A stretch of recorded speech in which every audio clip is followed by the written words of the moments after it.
What is going on right now? Hang on a second. Normally I would start the stream, but for some reason, either this button is broken, which I have a pretty good feeling that it is. That's weird. Let's just set the mode switch now. Well, hey Hideo. I was trying to make a new mouse profile yesterday, and I guess I messed up. Yeah, because this set the mode switch, and it's usually my mute mic button. I guess you can't have... Hang on, let me try something really fast here. Let's just set this to forward, I don't know what. Does that change it even here? Oh, yes, I think this is a special button for whatever reason. Because I can't. Yeah, okay. Well, that sucks. I gotta find a better mute button then. Do I have any other unassigned ones? I guess I have this. Well, I'll figure that out after the stream. Yeah, sorry, so happy Monday, everybody. To figure out mute mic button for mouse profile, since the mode switch has to take up both shift and regular. Yeah, so let's edit the today command really fast. I already wrote out kind of everything I had to do today. I think today's gonna be a really good day. It is the start of, if this were a story, my redemption arc. So we're gonna figure out what we're doing. But yeah, hey Janino. Yeah, so I want to make a new Google Doc, and I want to talk about this stuff. That didn't actually edit the today command, huh? Oh boy.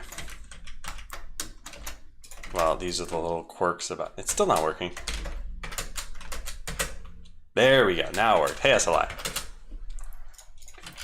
Yeah, and so I want this doc, whatever I'm about to add, to be in there. Let me go make one really fast. I usually do this off screen, although I'm not really totally sure why. Also, didn't Google add some new domain called like new.docs or something like that, where you could just make a new document quickly? I don't know. It doesn't really matter. I'm already in the process of doing this. There we go. Hey, Babieki.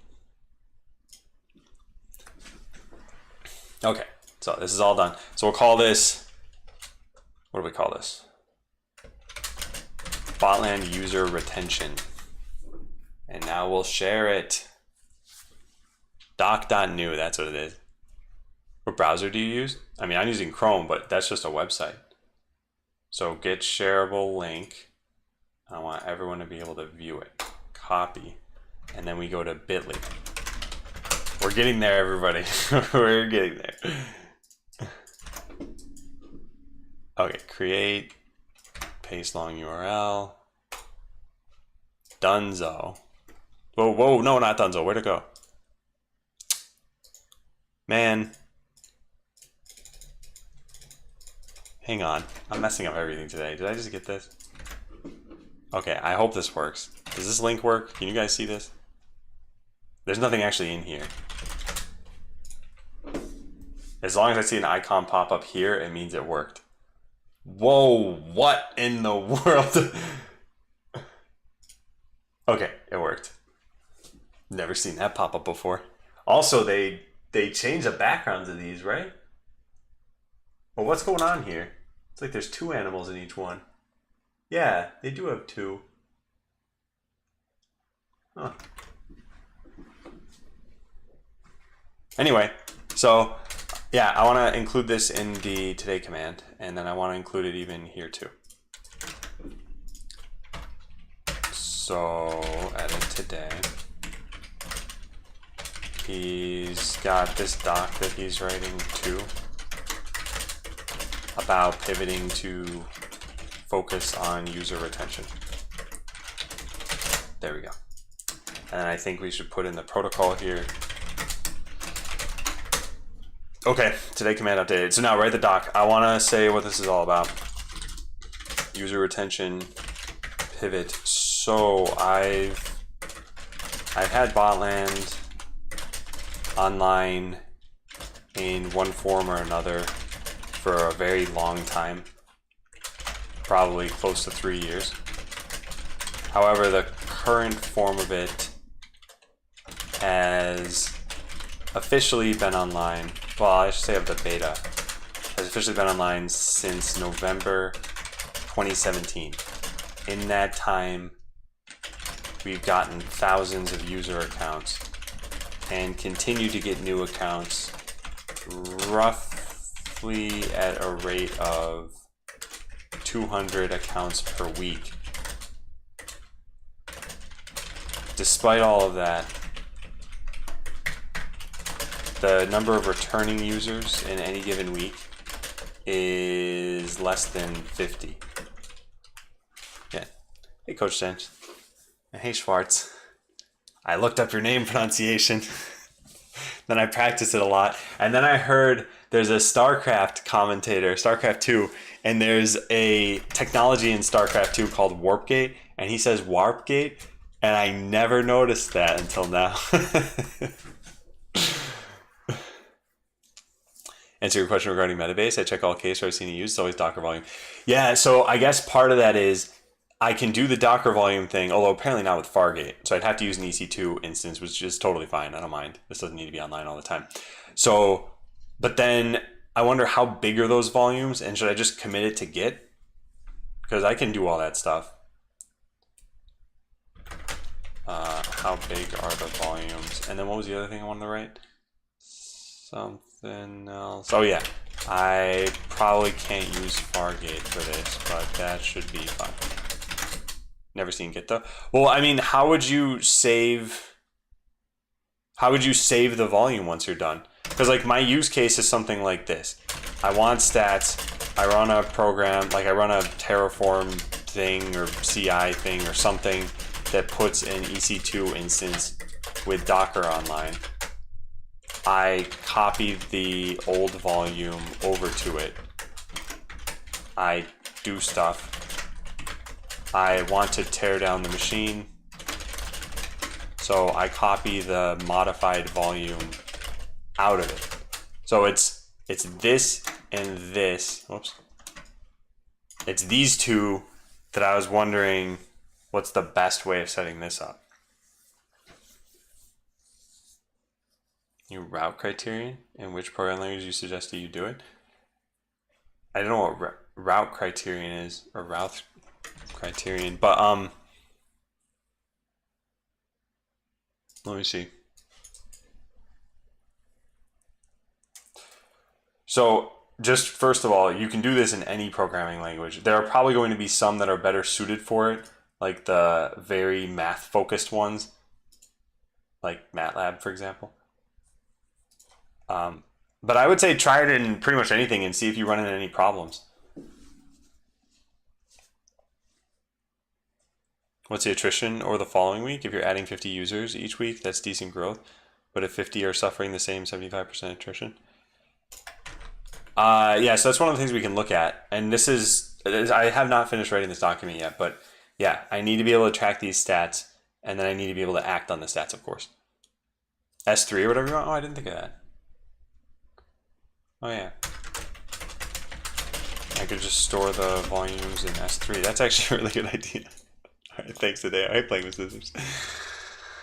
Yeah, now I have to practice my name. All right, let's go write some other things down. So this points to a huge user retention problem that I'm going to focus on fixing in the next couple of months. Written on May 20th, 2019. Okay, hey Nui. All right, so that was the beginning of this. Now, some of you have seen a YouTube video I shared over Discord. Should I put that in this document, or is that a dumb idea? Because, I don't know, text might just be fine. So, Full Throttle had this involves two things: making the game more approachable, knowing that I made the game more approachable.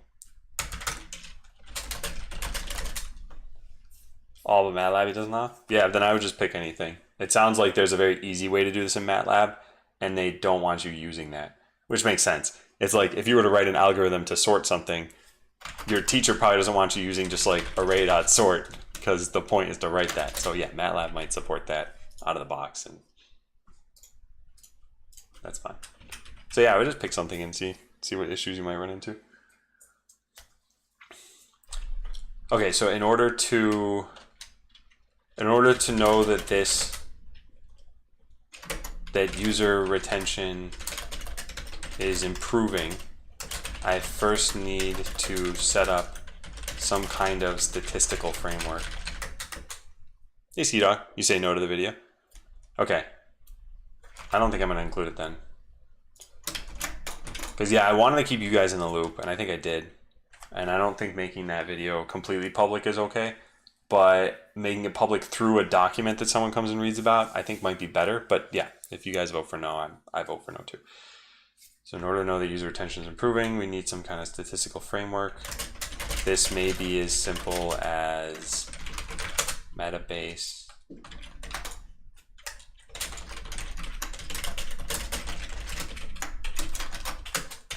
But I need to research this first.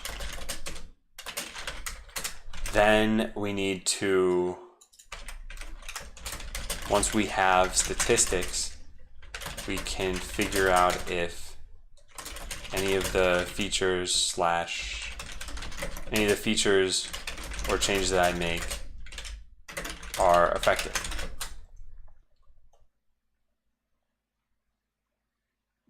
That's kind of a repeat of what I said in the last thing.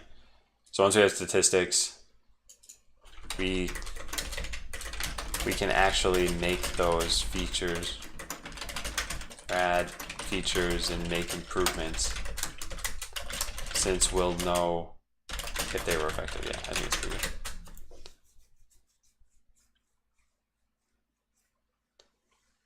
Yeah, Ski Dog, that's fair. Got like 15 timeouts. You think they were good timeouts though?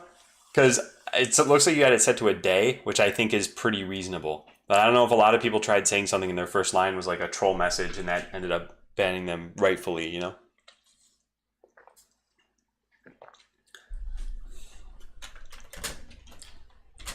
I think the largest part of these changes will be around cutting through the complexity of the game. Right now, the core gameplay of Botland is fun to a very specific set of people.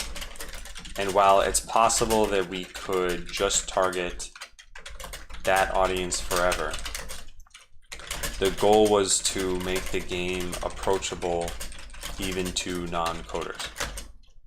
To that end, the current form of Botland is not successful.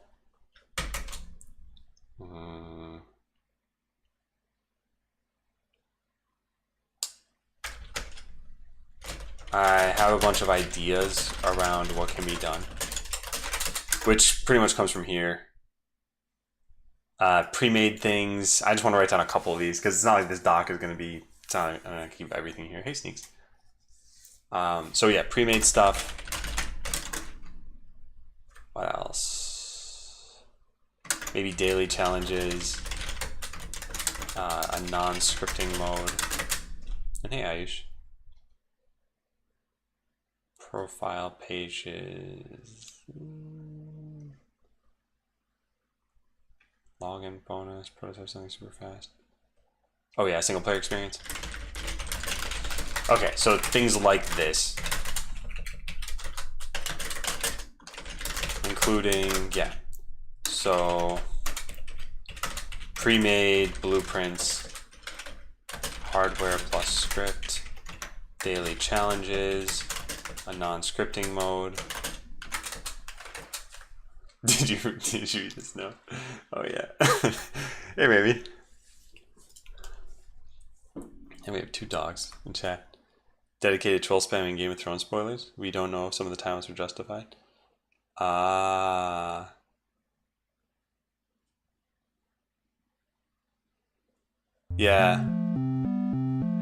Yeah, and also that's another way that the trolls might be testing the waters by saying something kind of normal that you might be like, oh wait, let's untime out that person, and they have a Game of Thrones spoiler or something.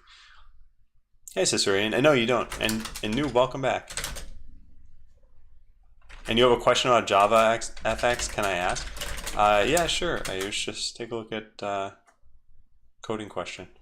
And by the way, please do read the pinned messages in the coding channel. Yeah, Noob, welcome back. I think I'd already thanked you for 31 months. It's always hard to tell, but I'm pretty sure there are duplicated notifications as of late. So I have a bunch of ideas, and so priorities are track user engagement, and then focus entirely on user retention. There may be some other small changes that I make, like, I don't know. Actually, I'm just gonna leave it at that. So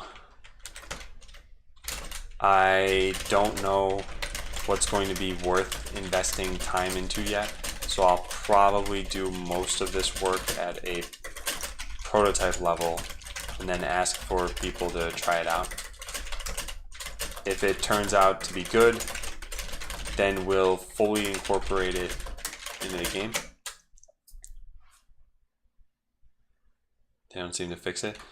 Yeah, it kind of sucks as a streamer because it's twice as much notifying and it's not meaningful notifications. Yeah, I don't know. I don't like that. Okay. Yeah. So afterward, if user retention improves, so I guess we should say what the goal is here. Goal and beyond. So the goal is to get user retention to be suitable. But I haven't defined exactly what that is yet. This plays into the roadmap. Yeah, antimatter tape.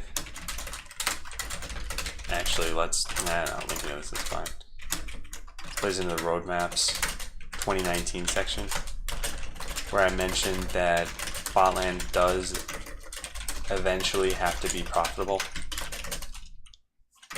And in order for that to happen, we need a larger player base than what we have. Oh yeah, I did kind of want to say, also,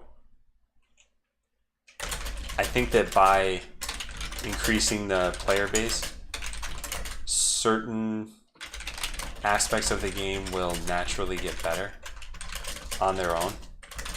For example, with more players, we should have better matchmaking because there are more people to pick from. Also, the number of difficult defenses should increase as players stick with the game.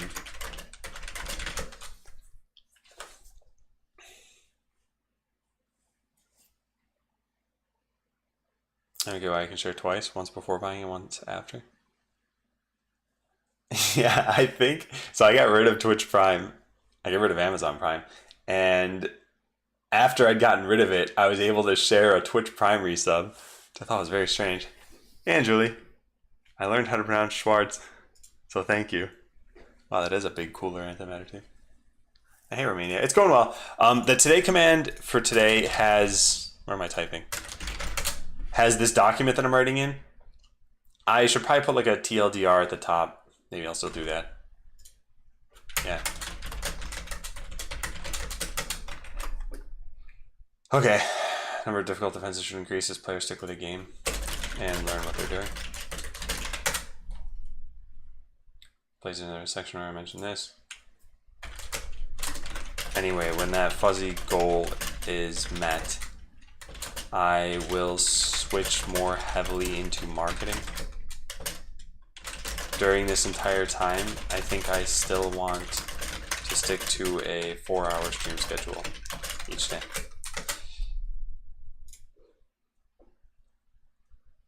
Yeah, so I think this is it. Hey, Zethith. What is user retention? Retention is just keeping something. And so user retention in this case is when a user comes to the game, making sure that they kind of stay with the game. So TLDR. Lots of users come to Botland, but not many stick around. Going to improve that in the next couple months. There. Okay. I think something that can help new players that don't really want to make scripts. You think when creating a bot, automatically I'd figure it out and tell them you can edit it, but you don't have to. Yeah, that is now already in the game, yo. I just did that on Friday. So if you or well, maybe not exactly how you envision, but let's say we're making a new bot and we're like, hey, let's go modify a script. And you're like, cool, I don't know what I'm doing. You click create new. It plops this in for you. This is the starter script. You can build upon this if you want, or you can delete it all and start from scratch. And if you were to do the same thing in JavaScript and hit, well, first I have to delete it, I guess. Then I go to new script. It says click the question mark to the right for API documentation. If you're new to coding, we suggest sticking to Blockly. So I figured if you're, oh, also this is kind of a mistake, but whatever, I'll fix that later. So I figured if you're in JavaScript, you probably don't need to be told like, hey, here's how to do things as much as if you're in Blockly. So that's why I just had this comment here.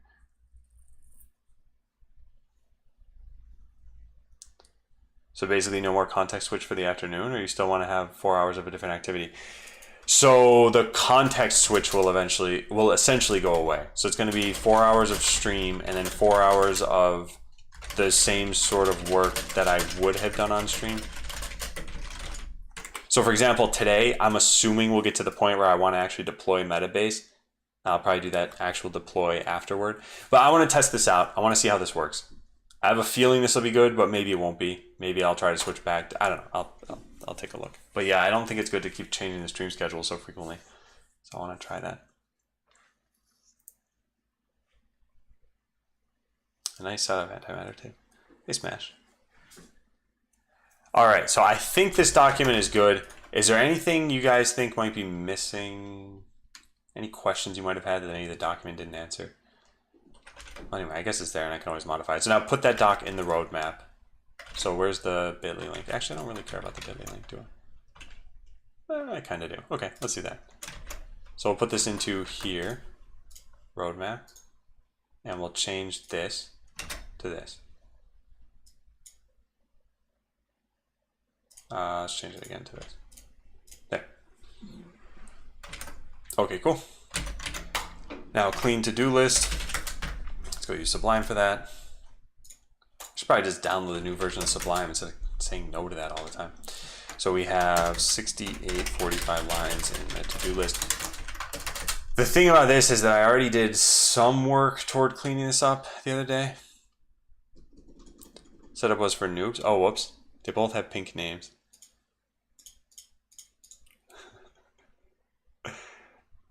Anyway, noob matter tape. Good computers. Alright, so let's go search through this.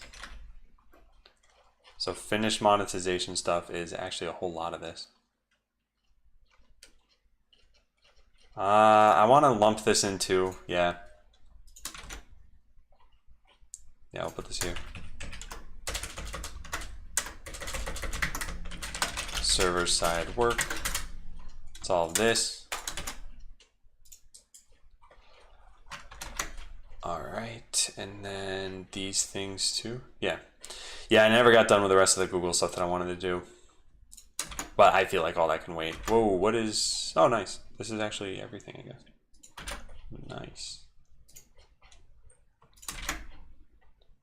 This is Android work. I think all this is under there. I don't know and don't really care. Okay, and then there were some things down here too. Before you're trying to make a purchase, call is feature supported. I kind of want to write this somewhere. But no, when we're testing subscriptions, we would do that. No, fine. I'll just copy this up there. Whatever. The right way to do things. There. Okay, now we'll mark this stuff as done. Good. And then mark this all as done. Cool. So already we've gotten rid of about 134 lines. And we're just going to keep going through the list and getting rid of the rest of the ones. What do we have? So assigned to Hideo, I assigned a bunch of this stuff. I think that's it. Yep, I did. Cool. Still working our way through this. The talk to Jason list only has one thing done. I'm not going to move that off the list right now. Polish. Finished bugs. Actually didn't get through as much as I guess I thought. Hey, Kyrie. I had to ask you last time I was here. Why don't you add like freebies like most mobile apps? Free salvage packs you can gain after each win with a max of 4. You have to wait like 3 to 4 hours till open, and always can only have one on cooldown. Yeah, those are the kinds of things I can do too. So originally my pushback was this. My pushback was I didn't want any things that were, or I didn't want, yeah, I pretty much didn't want things that were like psychological tricks to get you back to playing the game. But I can't tell if people on Twitch are asking because they want those things, because they like those things, or because they think those things are effective. Because it could be any of those things. So I think I'm going to end up adding something like that. And I'll put this over here. I do think it's slightly different from the original task, excuse me. So I think it does improve user retention, but I think that there are two different kinds of user retention. One is like your first session retention, and then one is like your first week retention. And I think I'm losing people really early on in this. You know, it's one thing if someone played the game for an hour and they're like, man, I had a lot of fun. I'm going to come back tomorrow and play. And then they just forget about the app and there's no notification. There's no like, you should come back for this reason. That would be affected totally by what Kyrie's is suggesting, I think. And that would be like this first week retention stuff. But I feel like I'm losing people after like 2 minutes and they just think, I'll just never come back. Hey, Lammy. Hey, Smurf. And actually, it's worth differentiating between the two of those. I should definitely write a note about that. So, figure out what stats I want to take. I should track first session retention. Are they quitting after 2 minutes? And multi-session retention. Are they coming back after seemingly playing a lot? Yeah. Hey, Polly. Saw you in, who was it? Stay Safe stream. Hey, Kaikomatics. Just an example. Yeah, I agree. Yeah, it's a good pattern. I just still wonder, do users like that stuff, or is it a way of kind of hooking into your own feedback loop of your brain? And that just doesn't sit well with me so much. I feel like a game should just be fun, and that's why people should play it. And games nowadays do a lot of things where it's like, this is not fun, but it works.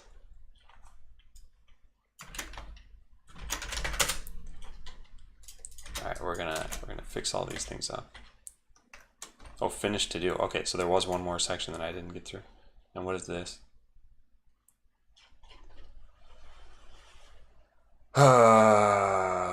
Yeah, I never finished this work. What is this? Probably should get rid of everything else in this. Yeah, I'm gonna leave this here. Because you earn packs as a side bonus. Yeah, I guess. But usually, if there's ever... So here's the thing. There's a balance progression that you make, right? So let's say you have all your items in the game. Let's say they cost like $50. And then let's say every week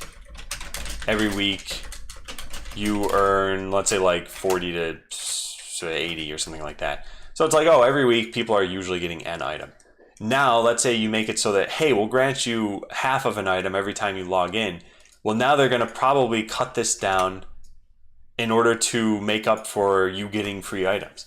So it's like, from the user's perspective, it feels like you're getting a reward. But that was all baked into their monetization scheme to begin with of like, well, we're giving out 7 free loot boxes per week. So these things need to contain very common items, and that way they're not really worth a whole lot. So that's what's tough about Botland right now, is there's like 100 total items, and every salvage pack you get could unlock one of those. So there's only so many I can give you. Oh yeah, me too, Polly. I've been reading a lot about Classic WoW. Hey, Pakuro, do you have data of the churned player session length? No, not yet. And this is one of the things I need to write down.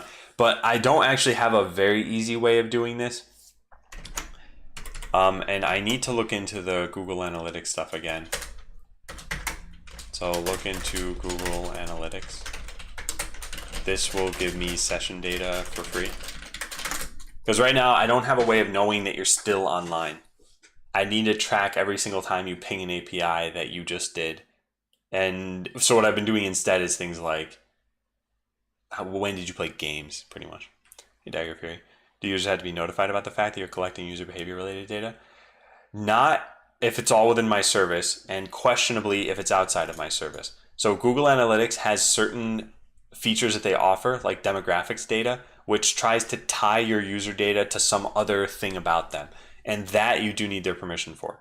And there are other little things like that too. But for regular Google Analytics, what we were talking about last week a little bit is, do I even need it for just like the basic stuff? So keeping track of how long they're on the site for, what things they go to on that site.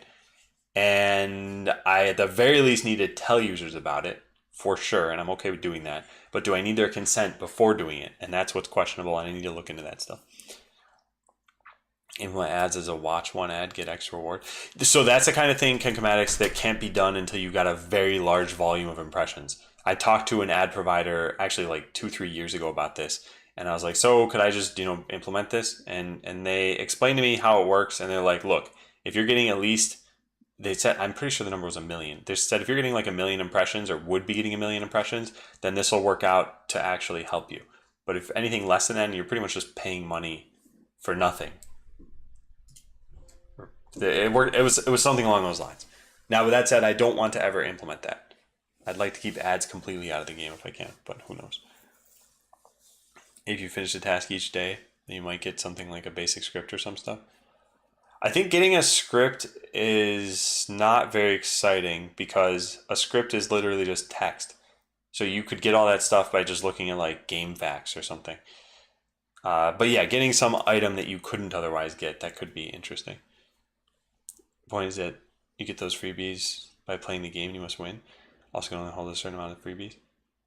Oh, right. I know the implementation you were talking about. I'm just saying that still needs to be worked into the monetization. Even if it's like 3 or 4 packs, it might be like, well, okay, then we need to start the user with fewer items. And so that way those packs make up for it. Hey, Macho, are you drawing the images on the screen using a canvas or placing the image elements using CSS? A combination of both depending on what I actually need to do. So if it's in the DOM, yeah, it's probably just going to be image tags. If it's in the canvas, it's going to be Pixie.js with WebGL stuff. So I did not finish this yet, right? There was to do. Hey, David, welcome to the stream. Yeah, I don't think there was anything else on this list. Sorry, I know I'm going to scroll through this really fast. I'm just looking for colors here, not for anything else. Yeah, I think this is all done. Okay, so let's mark this as finished and this as finished. Okay, and let's check the number of lines on the to-do list now. 6612. Okay, so we got rid of 233 lines. Yeah, that's about average. It's not bad. I'm hoping that changes a bit, but we're going to be modifying a bunch of just totally different stuff, I guess. I mean, that way people get free scripts without having to code. Yeah, I guess, so here's my general take on this stuff, and do check out the today command if you haven't already. There's this link about user retention, and I wrote some ideas about this stuff. But I think that the biggest problem, and I wrote this down, I hope, right? Yeah, I think the biggest problem is that the game is a little bit too complex right now, and giving out free scripts, giving help with scripts, that sort of thing, I think that can help a bit. But I think there are going to be people who see the scripting and they're just like, no, I don't want to do that. I don't want to play this game anymore. But yeah, it's hard for me to tell exactly. Oh, and the other thing I want to do is user studies. I forgot to write this down. Excuse me. So user studies. And I need to make, once I've done this for a little while, so after I've put in 1 to 2 solid changes, I want to conduct more user studies. So the problem with doing this right now, user studies, is that I'm hearing the same feedback over and over because I haven't changed enough. So it's like if you do 1,000 user studies and then think, all right, well, let's do another 1,000. It's like you're not going to gain anything out of those other 1,000. Unless it's a totally different demographic or something.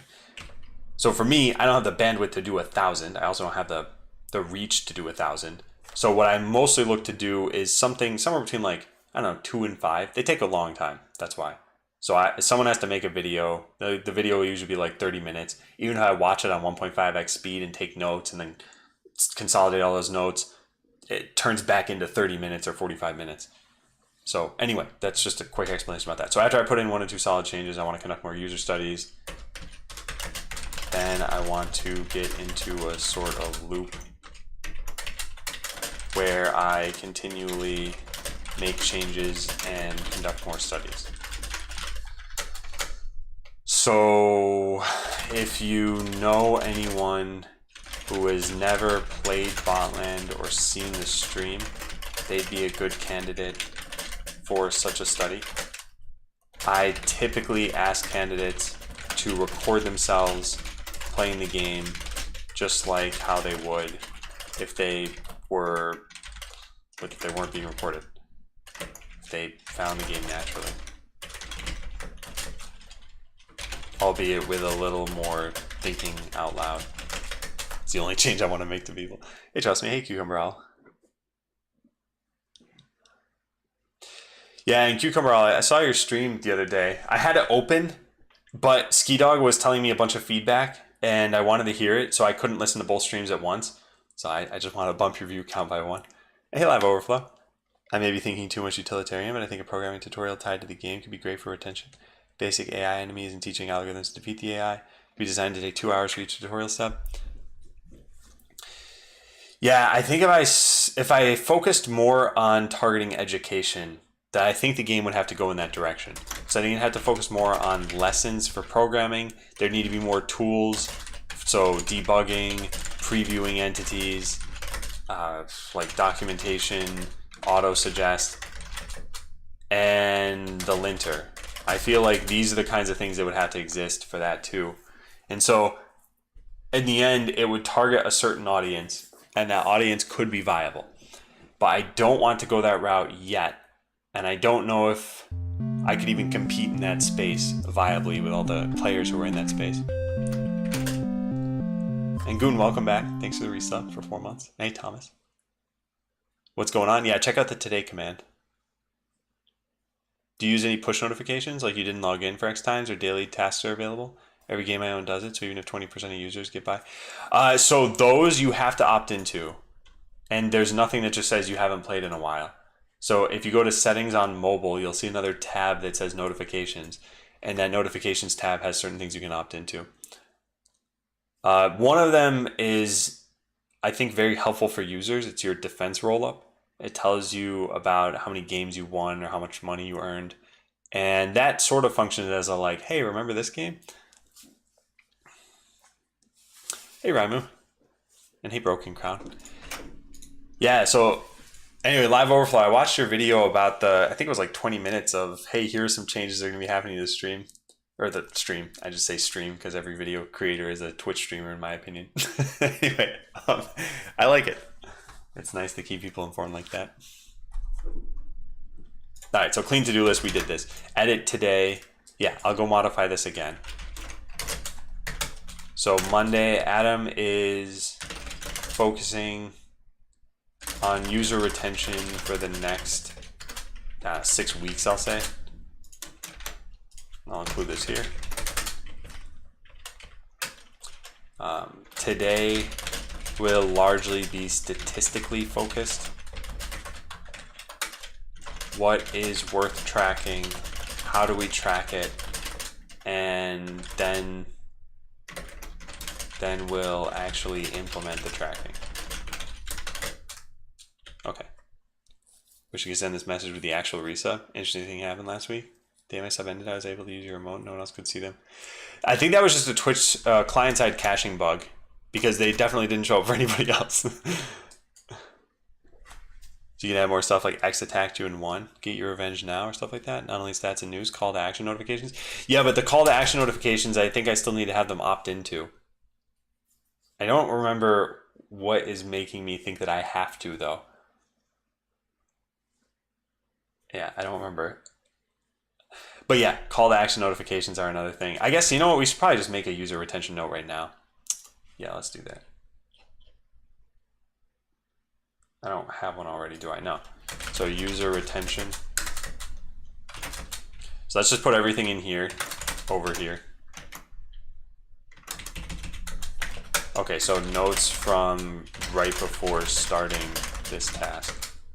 Let's just do it like this. And then random notes from the stream. I know every app and game does it, so that's not ever an argument to me, just FYI. Because I know you've said this before, Kyrie, about the Google Analytics stuff. What I care about is, can I do it? And then am I okay with doing it? So I recognize that it's a good idea, and then I need to figure out what would stop me from doing this. So that's generally how I'm going to take almost all of these things.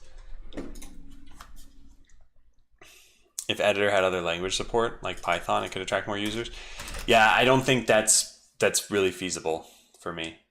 I think I need to change a lot about what's happening in the back end for that. And yeah, I think that if adding something like Python would attract more users, then I'm focusing on the wrong target audience right now. Hey Jay, how's it going? I don't think you're arguing, Kyrie's. I'm just saying my initial pushback was like, oh, I need to look into why I'm not doing it. And I thought every gaming app does it was like well, you could do it too then. But yeah, I'm just saying that's not something that usually convinces me. Hey, Pawn. Okay, so we saved this, which I'm glad we did. And I think I wrote that here somewhere. Yeah, so this is done. Edit today. Did I actually do that? Yeah, I did. Yeah, so here's the new today command. If you guys haven't seen it, checking out that bit.ly link, that links to a Google Doc, which you can see on my screen, and the very least, just read this first sentence right off my screen. Lots of users come to Botland, not many stick around. We're going to improve that in the next couple of months. There's a lot more information down here on this. I will also say really quickly, I don't want to dwell on this, but this hit me like a sack of bricks last week. So I knew that user retention was not great, but I never really thought it was like such a problem, you know? I always kind of hoped, oh, well, I'll reach out to more people or whatever. But now it's really hard to convince myself to market the game, knowing that not many people from that marketing campaign are going to stick. So that's what we're doing here. So figure out what stats I want to take. Yeah, so I had a bunch of meta-based stuff myself, and I had a way of running it. Botlang, that's actually not a bad idea for the name. Yeah, I want to write that down. Did I never wrote this down over here? Consider renaming JavaScript in the game, since it's a subset of JavaScript that you can use in Botland. Yep. Botlang. I'm writing it.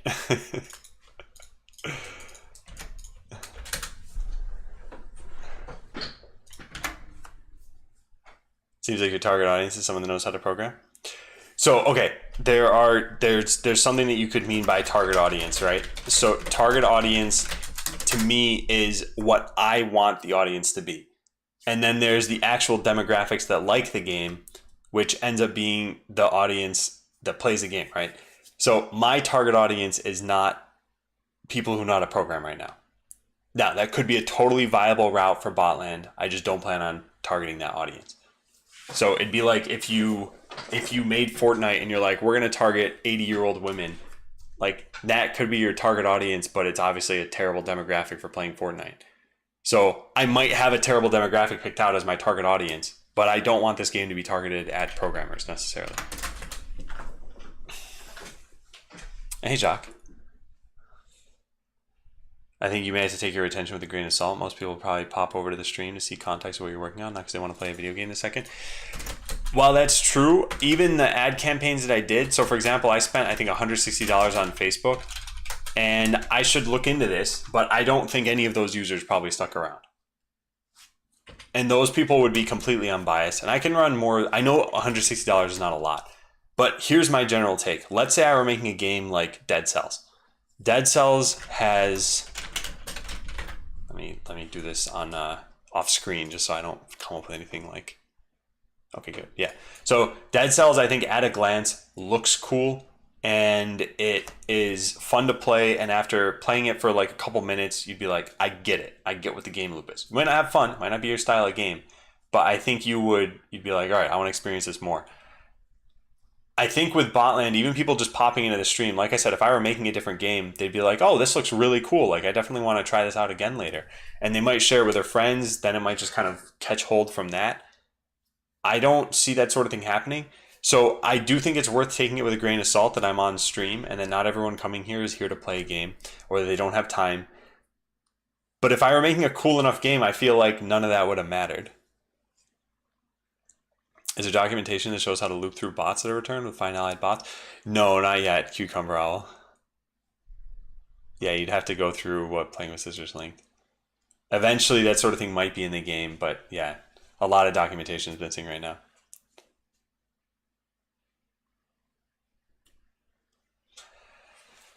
Yeah. How should non-programmers compete with programmers in your game? Yeah, so these are the kinds of things we're going to be talking about when it comes to making this game more approachable to new users. Because right now, the goal is that they're not really competing with each other. Like with any game, well, almost any game, you're going to find a bell curve of players. So this is going to be like number of people, and this is going to be like skill level. And you're going to have a bell curve where there are very few people at the top, there are very few people at the bottom, and there's a whole bunch of people in the middle. And so the sort of non-programmers are going to be like, just to kind of take, I don't know how I would represent this actually. Anyway, the non-programmers are going to be like here maybe, where there's only so high that you can get, but if this is the highest skill level you can get, you can still compete with most of the player base. And then the programmers are going to be like this 3/4 of the skill chart maybe. You know, so it's like there will be overlap, and it shouldn't matter too much. But that's not a huge issue to me, I think. Hey, Ryan. You want to reach out to institutions to teach programming? Yeah, this is something I'd like to just respond to quickly and then kind of table this, which is I think it's very tough for me to find a viable route for getting this into an education sector. Because if I reach out to institutions and let's say I reach out to 5 and like 1 responds to me and they say, all right, what do we get from this? You know, it's like, is that even worth my time? I don't know. I think it's tough to do. Hey, Metalstorm. Are you the overtime people playing the game? You'll learn programming skills to be able to compete. Yeah, so we have different, I was just mentioning this earlier, we have different kinds of retention here. We have the first session, we have the first week, and then we have like the first year. You can think about wanting to retain a user for all of these. So for the first session, I think is where we're having a lot of problems actually. And I want to focus on that. Once you do any of these, then you shift your focus to the next ones. So let's say I get users to be like, I loved this and I played for an hour. Awesome. Then the next goal is, okay, get them to come back tomorrow and the next day, or at least sometime in that week, right? And so now they play for a week and they're like, yeah, I guess it was fun, but it's not really my thing. Well, now we got to get them to come back over the course of many weeks. So at first, we're going to kind of focus on this. And yeah, we're going to try to figure out what stats need to be done for that. Hey, Krasner. Showcases mechanics of class. Yeah, but what I'm getting at is it's still like, how do I even get into that point? I need to send out emails to probably a ton of people. A long time ago, I sent out emails to 2 different local universities, and I said something like, hey, I'd like to, kind of just help you guys out, give you a sort of like a guest lecturer series, and very loosely tie it into what I do with my game, but not make that the focus or anything. And I gave them a bunch of topics that I could speak about, like, learning to program, bugs I found with programming, mentality as a programmer, and I did not even get responses to those emails. So I think it'd be a lot of work to get into that setting. I don't know if it's worthwhile yet. Hey, Roro. Roro, check that today command because it definitely answers what you've been talking about here. Oh yeah, remain persistent. I agree. I think this is what I'm basically doing. I am pivoting, but I'm not pivoting away from Botland. I'm just pivoting what I'm working on with Botland. So I'm gonna keep trying this. So stats I want to take. I had a metabase note somewhere, and I have this on my own computer, and I always forget where I put this. Okay, here apparently. Botland metabase. But also, why is there a secret key for this locally in password manager? Shouldn't it just be the word password or something? If it's local? Well, I don't know. Let's go see if I solve this code. because I think I got rid of the D drive almost entirely. Also, it's kind of funny that to switch to the D drive, you have to type an unhappy face. So D/code. Let me do this off screen for a second, actually. I want to take a quick look. I have botland metabase. Okay, yeah, I have this here, but I don't know if there's anything else that I need from this. There's a bunch of databases. Now, do I also have this data here? Botland metabase. Yeah, I do. Okay, we can probably use this. Yeah. Let's see. So I'm supposed to set this stuff and then run this. Create a list of like lecturers, which is available online in every place. Send them an email that includes the game and suggest they showcase it. Right, but how do I get the emails of those lecturers? How do I convince them to do this? Like, I sent emails out to a bunch of influencers and basically nobody got back to me at all. So how would it be any different with, I guess, anybody to convince them of the value of this? Also, I got to say this. Look, these are the things where if they're viable at some point, yeah, maybe I can pursue them, but I just don't know if it's worthwhile yet. Also, if you guys want, you can pursue them. Like, you could say, you could find a list of lecturers somehow and be like, hey, do you ever hear about this game, Botland? I think it could be helpful. The creator is willing to talk to you about it. And, I don't know, you guys reach out to him. That could work. Hey, Endorn. Now, I didn't delete the prod database. I just want to figure out where did I leave off with this stuff, because I did this on stream about 7 months ago. So I'm going to take this off screen and try to connect to this thing. Hang on a second. There we go. Okay, so set this to pull from password manager. Why do I... Metabase local? Oh, maybe they generate this code? Oh, I think they might. And that would make sense. Okay, so set MB encryption secret key equals this. I think this is okay if I were to share this, but I'm not gonna. And then set the port and run. Oh, cool. Yeah, so basically just run.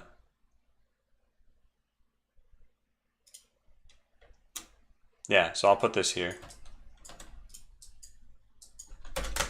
If you, from a clean setup though, you have to do this. Okay, so Metabase just failed and shut down. Initialization failed. Unrecognized token. What? I should probably just start this over from scratch. How bad could it be?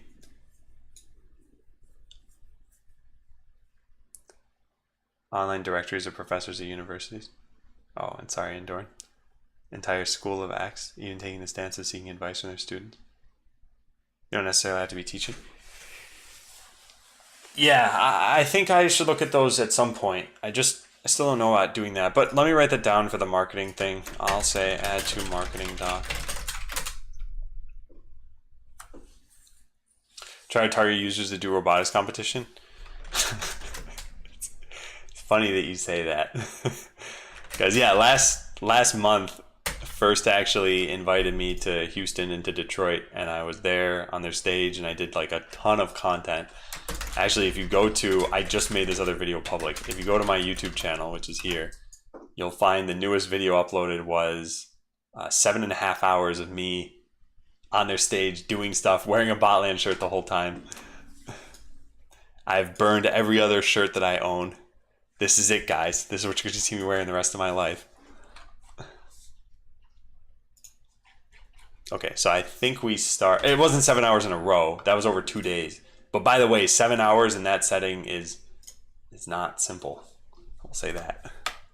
That drained me. Like, I got back to the hotel room at the end of one of those, and I was just like, okay, I'll just lay down. And then like 3 hours had passed, and I woke up.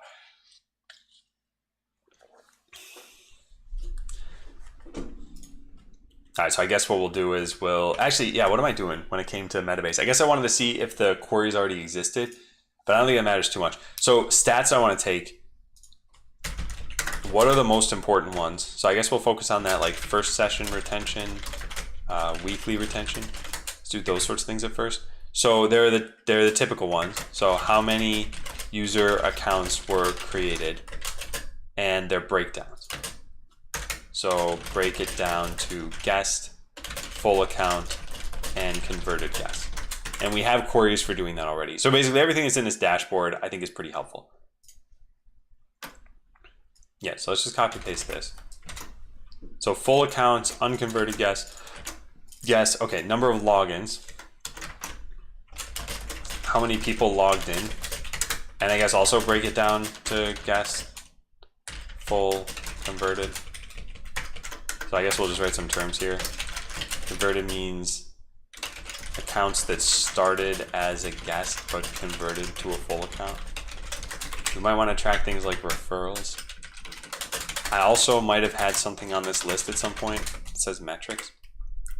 Infra metrics. No. Yeah, that's it. No. Okay, well, referrals I'll write down afterward too. So how many people logged in? How many games were started? And I want to have a focus on new users. So figure out what this stuff should be. First time users. Need lots of stats on that. And then behavioral patterns too. Like how many people do the tutorial and stay? Or how many people played a game before they stopped? Is it the worst decision about Botland looking back, if there is any?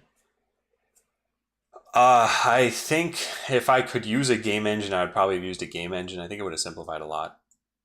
There were reasons I didn't. I wanted to have people just be able to go to play.bot.land and start the game. What just happened? Yeah, and so this is not something that was easy to do with the game engines that existed 4 years ago. But it's slightly easier now, I think.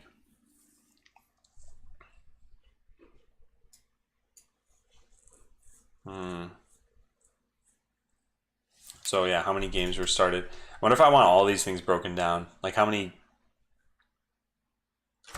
guests come back? How many guests log in more than once? For people who log in more than once, are the logins far apart?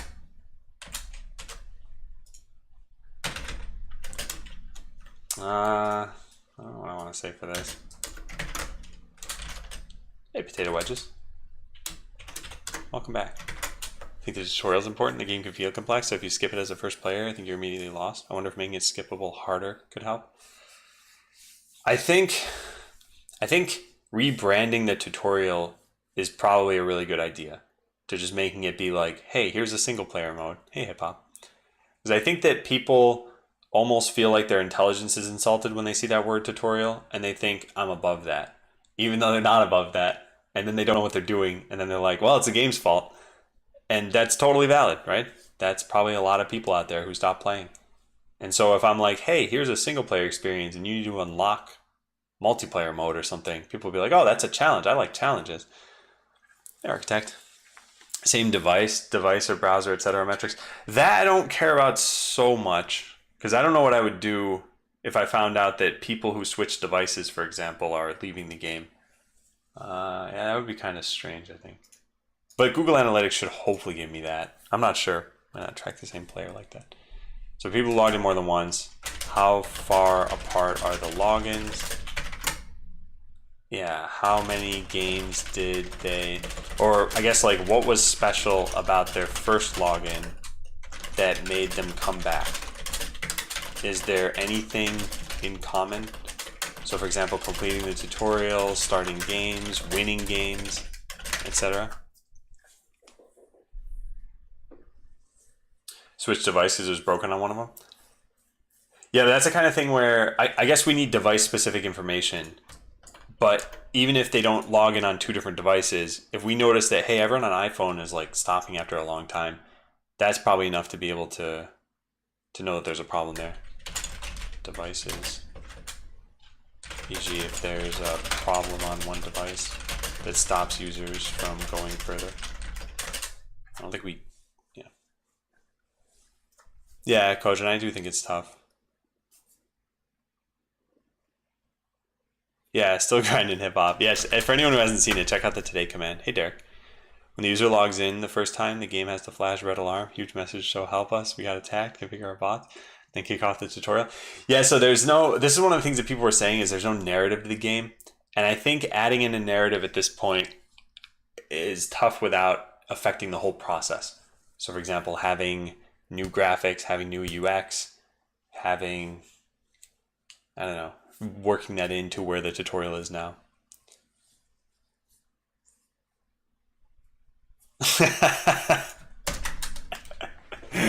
So, like your sisters, I think that would work if there was something that was actually challenging in it. This might get more people started with it, but then they're like, wait, I'm just clicking a bot. Why was this difficult? There was some game that, oh, it wasn't a game. It was an advertisement. There was an advertisement of somebody playing, I don't know what, let's just say Sudoku. And instead of actually typing in numbers correctly, they'd be like 1, 1, 2, 1. And like they're clearly making mistakes or something. And people on Reddit were like, why would they make such a frustrating ad? And apparently the point is that you look at this and you're like, this person sucks at Sudoku. Like I could do better than them. And you go install the app. So yeah, this tactic could work. I just think you probably need to be a little bit more subtle about it. And Wiggy, welcome back. Thanks for the resub. In hip hop, this shirt can be yours. Not this specific shirt, at least. I don't think it has to be a full story, just hand holding. Yeah. I agree with that. But that still does require new UI and new graphics, very likely. Like most games have some sort of avatar or some voice or some character that leads you through that story, or a tiny narrative or something, right? So in Portal, you've got a computer speaking to you. In a lot of other games, you'll have just like a picture of a character in an RPG who's just saying stuff like, hey, did you know our town is under attack by goblins?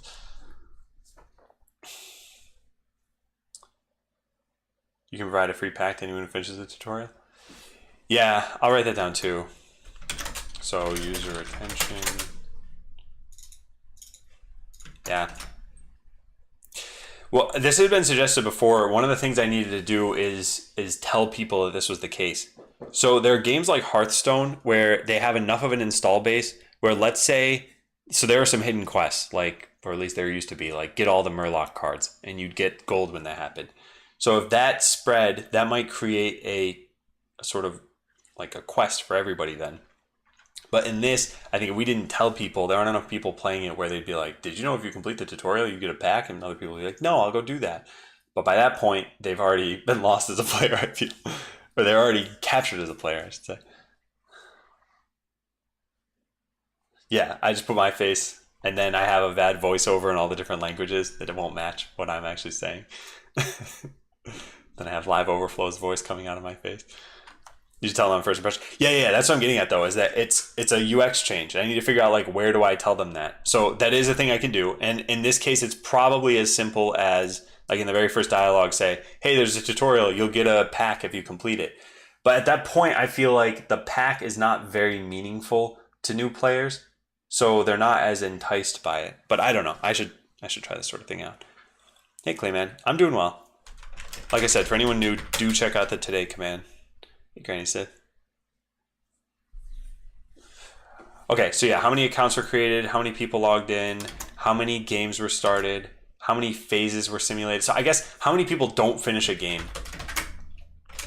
How many people don't ever finish a game? A single game? Or how many people start but don't ever finish a single game? It's also helpful to know how many people never played a single game. Yeah, that's actually a really good stat. I should check that out. How many people never interacted in any meaningful way in the game? So no tutorials, no defense, no games started. Yeah. This stuff doesn't matter now. Yeah, so how many people win or lose? How do wins/losses affect retention? Hey, Jessa. Oh, yeah, that's right. Salad Pack works pretty much identical to Loot Box in most popular games. I'd say you could expect most people to think this is something I want. I think that only works if they still want to play the game, though. If you handed me a game that I hated and you were like, but I'll give you 1 trillion in-game coins, I'd be like, but that doesn't make me like the game. I do agree that, yeah, I guess it's enticing enough from that perspective of I get that it's a reward in the game, but it's not enticing from the perspective of, will I actually like this reward? So it's the sort of thing where you sort of bank on eventually liking the game, so you do the task that it's giving you, but if that task isn't as much fun and then causes you to want to leave the game, I don't know. Yeah, I guess the tutorial has to be better for sure. Have you seen the talk, Put Your Name on the Game? A talk by Bennett Foddy.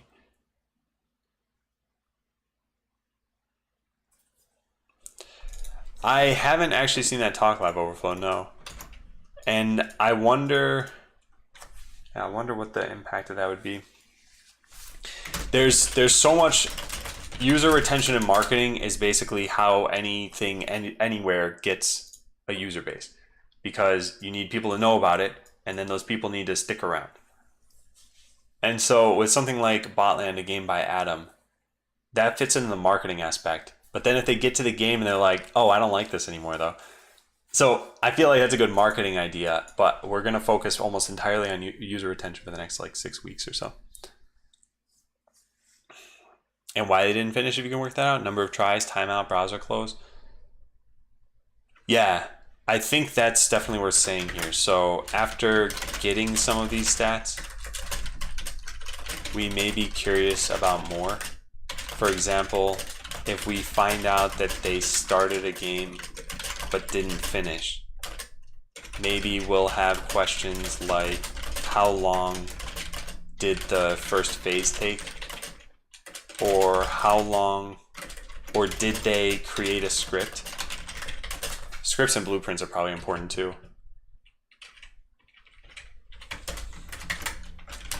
How many? Well, I'll just write this down here, I guess. Hey, Julian.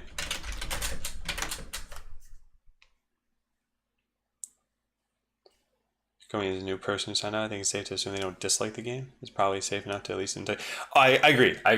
Yeah. I think it's true. And I think it's potentially easy enough to do. And maybe it's one of those things where we just do that, you know?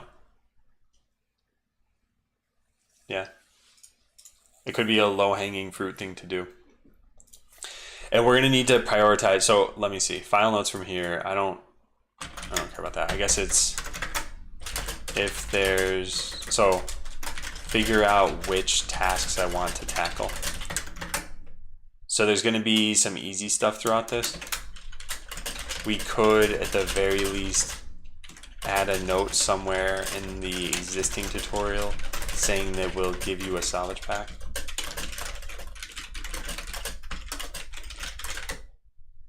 Maybe even add in the picture of the salvage pack. Yeah.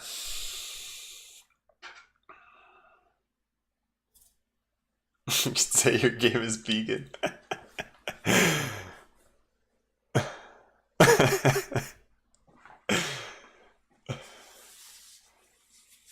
Have you been in an environment where you observe various players' first reactions? Yeah. And that's where, so I have looked at a bunch of user studies and I want to do more after I've made some changes. There are some things that bias user studies a little bit though. So one of them is that if you agree to a user study, chances are you're not going to bail out on the game after like 2 minutes.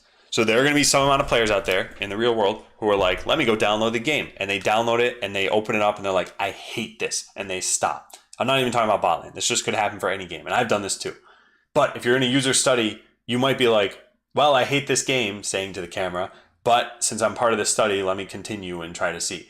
And just forcing them to get over that will bias whatever results I get.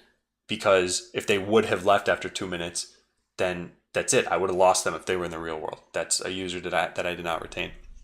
So I want to do more user studies, and I want them to be as unbiased as possible. I don't think I can do that just by virtue of them being a user study.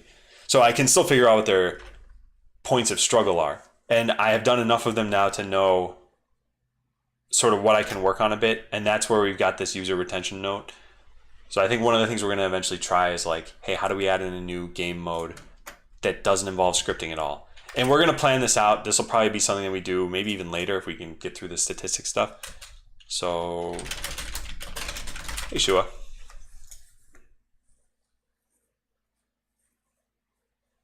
Yeah. Okay, what else do we have here?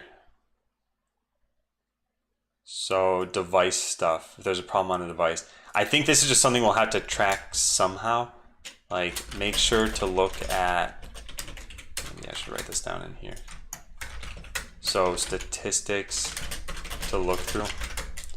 I'm gonna say everything that I expose through my, maybe we'll just say Google Analytics statistics to look through, assuming I have GA even enabled. But one would be, are sessions much shorter on any particular browser or device?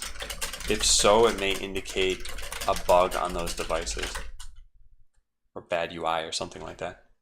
Yeah, I think that's good. That's good. Okay, so now blueprints and scripts. What stuff might be related to blueprints and scripts? What we're trying to do right now is basically come up with what queries can we do on data that we have or that we could have that would indicate that a user is having a problem with the game somehow. So for example, let's say a lot of people are just stopping without ever starting a game to begin with. It's like, maybe the problem is they couldn't figure out how to start it. Now, that is almost certainly not a problem in botland because there's a gigantic red attack button on the main page. And I think it's pretty tough to not find this. But there could be some other reason, you know, like maybe that wasn't showing on the screen for them. There was a bug. Maybe there was, I don't know, any other number of things that could have gone wrong. What are your thoughts on the instant feedback on scripting? Would it be too hard? I would love to do it. I think that if we were ever to do that, that in desktop, there could be enough space to show you kind of an arena, but in everything else, there'd need to be another button over here. Excuse me, that would probably look like, okay, this took longer to open than I wanted it to. Anyway, it'd probably look like an eyeball or something.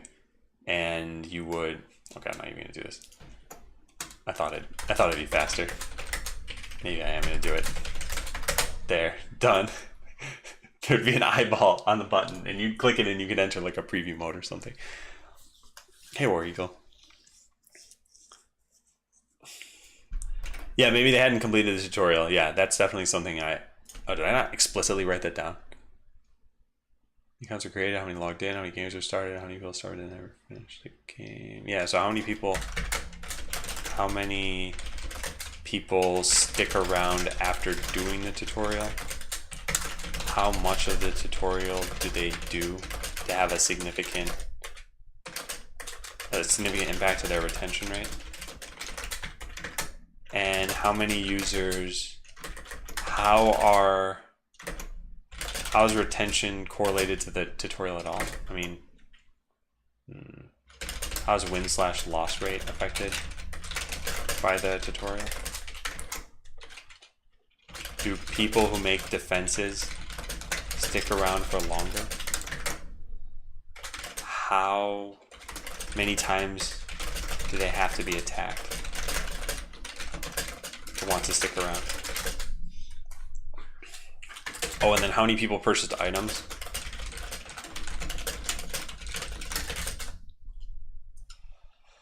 Okay, so blueprints and scripts. How many people tried the scripting system before quitting?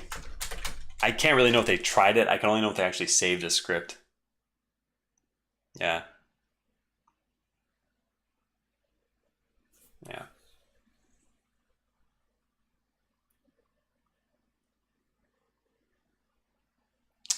Yeah, I'm not sure about that. This impact win ratio. How many blueprints do players have? Yeah. Hey, Ore Cycle. Group your results by language or region to check if there are locale factors. I can't do this without combining it with Google Analytics data. Like, I don't have that locale information myself. In order to get that, I need to like save their IP address or something, and then correlate the IP to where they are in the world. And even then, I wouldn't know like by having language issues, I guess. Hey, Louis. Hey, Nor. Work meeting in Fiverr at Sigrun. Well, good to see you again, Orcycle. Yeah, cookie tracking. Yeah, so I don't have any sort of cookie tracking yet. These are things that could be done. I think there's probably a lot of information we can get just by looking at game data first. One of the things we're going to realize as we go through this is that there's probably some obvious stuff that's lurking just beneath the surface. And then as we keep going further down, we'll probably find more things that could be impacted, but that may not get as big of a return as like, wow, lots of people hate the tutorial or something. Send a GA event when they load the scripting page. Yeah, that's true. Yeah. That's a good idea. So add a GA event when they load the scripting page. Actually, we had that already. I just need to add Google Analytics back in.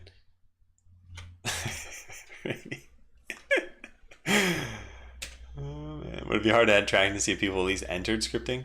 So I used to have this. Yeah. When they load the scripting page. Then see how many actually make a script. And how many just leave the game. So blueprints and scripts. I guess I'm also kind of curious how many people customize cosmetics of their bot.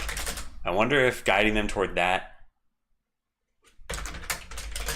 gives them more of an attachment. Customize the name of their bots so they wouldn't be Greek letters. All right, referrals. Referrals are all through the public attack links. I can't imagine that's really significant at this point. We should probably still have some data on it though. Maybe just query the referrals table to see who's doing the referrals. Add stats of how long page load in few most important pages in conversion or retention. Yeah, how long do page loads take?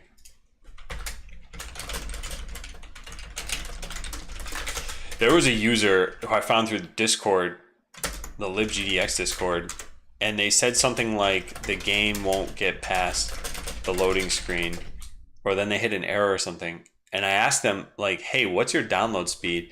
And they said 0.05 megabits per second.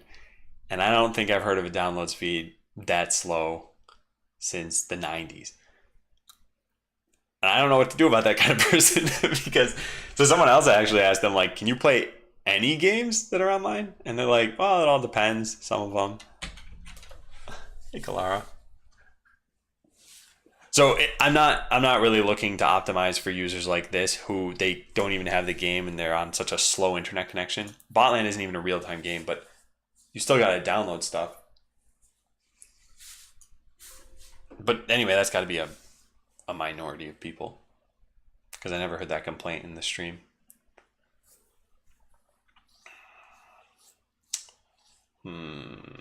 Sorry, I never heard that complaint in the stream, and I know that people have been trying Botland from all over the world.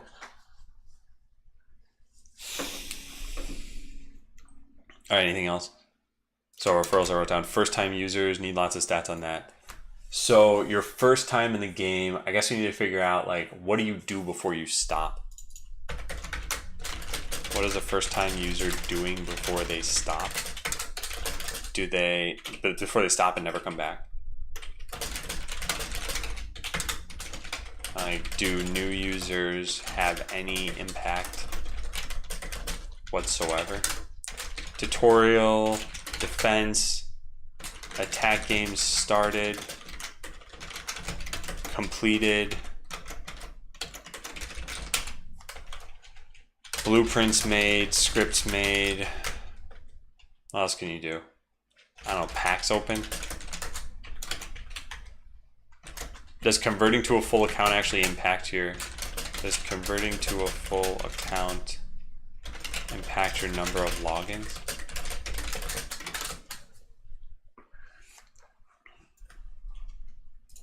All right, behavior patterns. How many people do the tutorial or how many people played a game before they stopped? Yeah, that's all this stuff. Okay, I think this is good. So now we have a couple of different things, a couple of different ways we could approach this. One is just start writing queries basically and just lump this into Metabase. Two is see if there's another tool out there that might work better. I looked into them a while ago. I think Metabase is probably fine. And let's maybe start that process up again. Maybe I should do it all in Docker too. I don't know how this works. Let's go find out. Yeah, let's just learn. Get started, Docker. Okay, so all I have to do is run this, but I don't think I can just run that unless I have this thing on. So start that. And then there's Docker for Windows, which I am pretty sure is never started. Yeah, I don't see it in my system tray. Docker desktop. What's this doing? Also, what's my RAM usage at? Because that's going to become pretty important soon. How likely are you to recommend it? Dismiss. Yeah, so I could turn off my Linux machine. I guess I'll do that. Turn off. That'll give me 4 more gigabytes of RAM. Yeah, okay, that's not bad. We have better Google Analytics integration baked in React, our router, lazy loader, and various Redux actions. You'll track this through Google exit pages. I think it's called like that. Yeah, I think we already maybe had those stats. Let me see if I can show you guys what I used to have. Because this is back when GDPR wasn't a thing. Not when it wasn't a thing. When it wasn't required. Okay, this is loading very slowly. Hang on a sec. Analytics used to have something in the top. Oh, they changed their UI. Okay.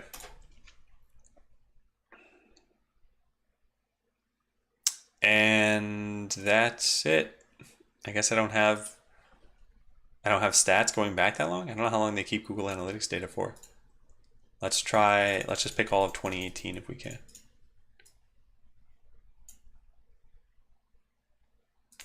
There. Oh, nice. Okay, it did return some stuff. Yeah, so here's what I used to be able to see, although I don't know if I could see how long people spent on each page. I'm gonna just paste this over to here. So I used to be able to see by where you were in the game, how many views we had. I don't know if I could drill down further. Yeah, average time on page. Okay, entrances, exit. Yeah, so I could already do this stuff even with the Google Analytics that we already had. So if we just get Google Analytics back, I'll get back to having this data again.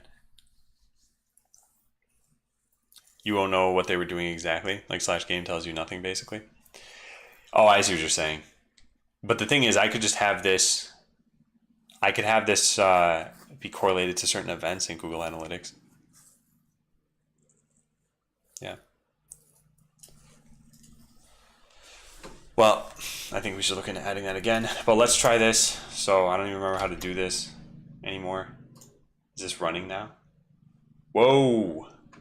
What? Attempted to perform an unauthorized operation? Can I just restart this?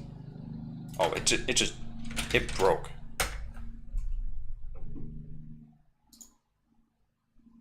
Oh my god, this is super frustrating. Hang on a second. I'm trying to start Docker, but I think I'm accidentally quitting it somehow.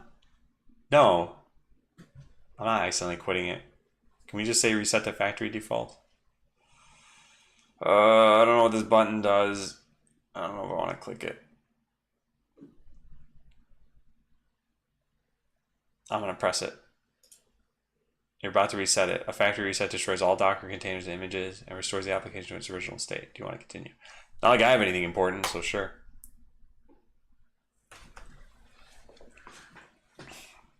Okay.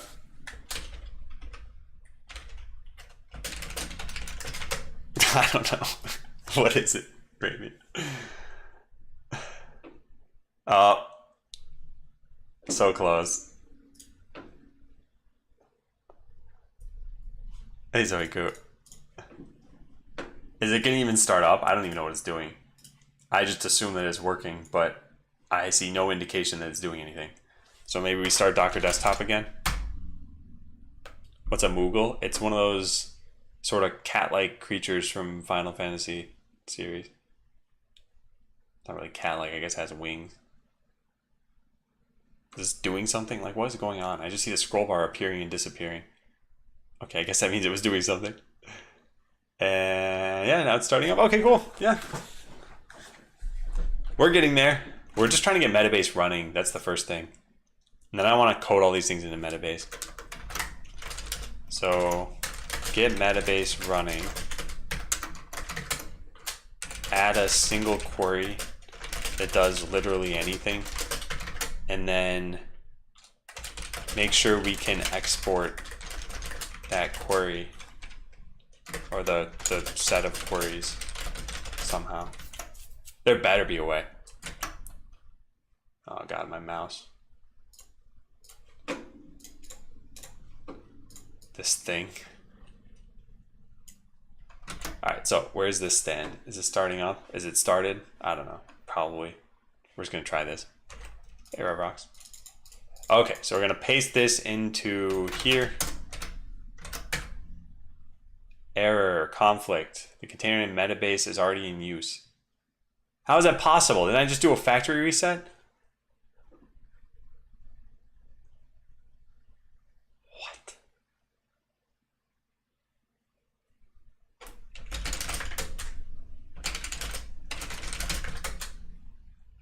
I don't know.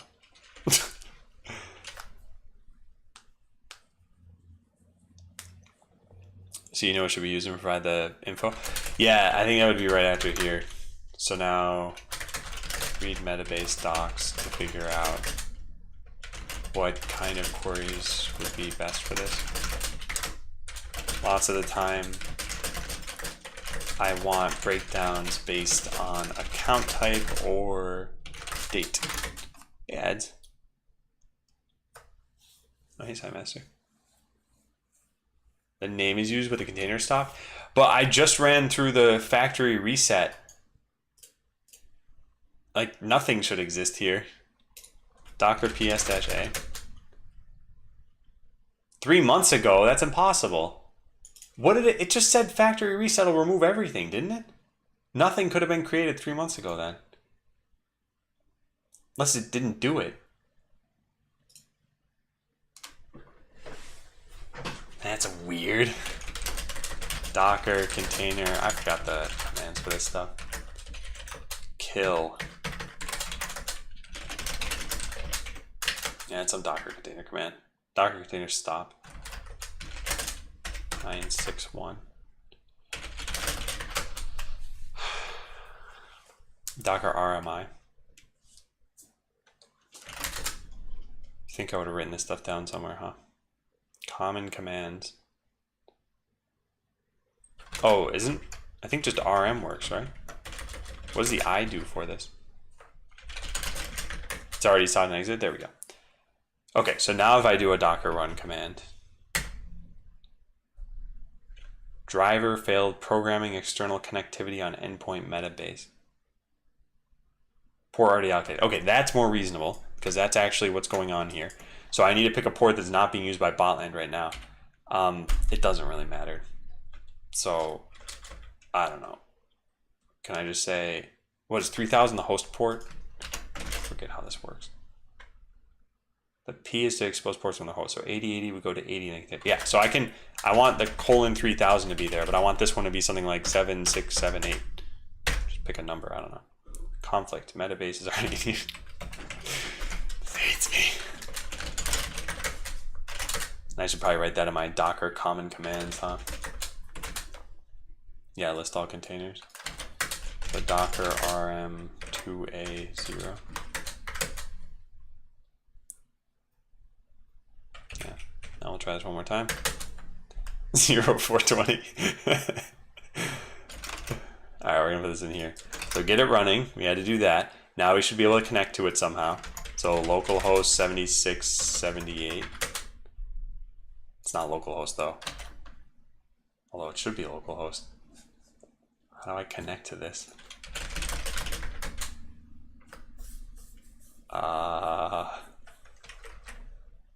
Oh, there it goes. Nice. Ooh, looks like everything is working. Now let's get to know you. Okay, so this is fine because this is all localhost data, except for one little problem. And that one little problem is that autocomplete in Chrome tends to just blab everything about me. So we might need to be careful there. The other thing that is going to be maybe a little bit tough is that I'm going to be configuring all of this for my local machine. But when I put this on AWS, I need to change the database. So anyway, let's get started. So I'm going to do this off screen because, like I said, the autocomplete stuff. Yep, there it goes. I don't even know what this number is, but there's some scary looking number there. So first name, Adam. Last name, 13531. Email address. Password. I don't know. I'm just going to make it chickens. No, I'll just make it the word password. Oh, it has to include a number? Darn it. Okay, I know what I'll do. There.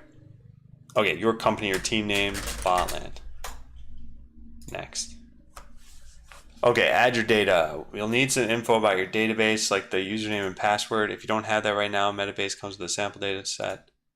So I use MySQL. Name. How would you like to refer to this database? Botolando. Host, localhost 43306. Database name, Botland. Database username. What do I use to log in? I think locally, yeah, it's just the root. So root and password is password. Additional connection string. Okay, next. Server error encountered. That's not good. I typed that in just fine. Typed that in. Typed that in. Yeah, I know I've gone through these steps a lot of times. It says server error encountered, but it doesn't tell me anything more than that. Huh. Well, that sucks. How am I supposed to figure out what the error is?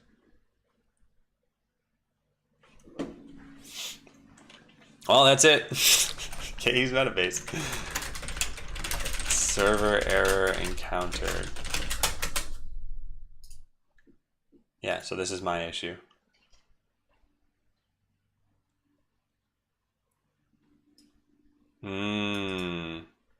Okay, so I just gotta press F12 and find out what it is. All right, let me try that again. There we go. It returned a response. No matching clause. Communication exception. Communication link failure. The last packet sent successfully to the server was 0 milliseconds ago. What?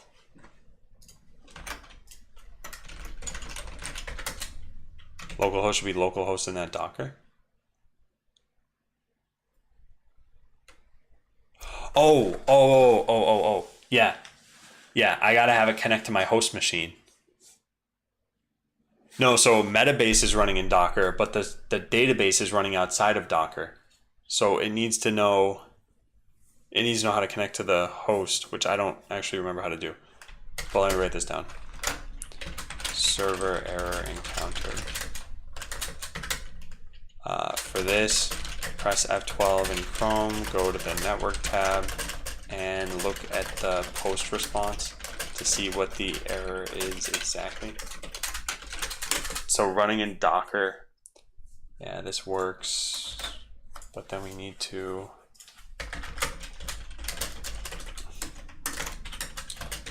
keep in mind that, so I think you're right here, War Eagle, I just don't know how to fix that just yet. So keep in mind that you likely, well, if you want to connect to a database running on the host machine, let's just search for that. Docker database on host. Did they ever write something like that? You'd mind Metabase will be connecting from within your Docker container, so make sure that you're either using a fully qualified host name or that you set up a proper entry in your container's etc host file. Okay, let's go figure out how to do that. So Docker set up domain to point at host. This. Currently when on a test, I had to manually add the IP address.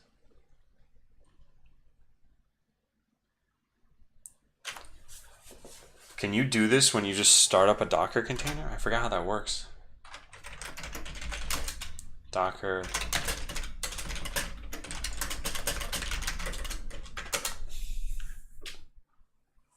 How to update this in a running container. I mean, I could connect to the container and do it through there, but isn't there a way when you start up to do this?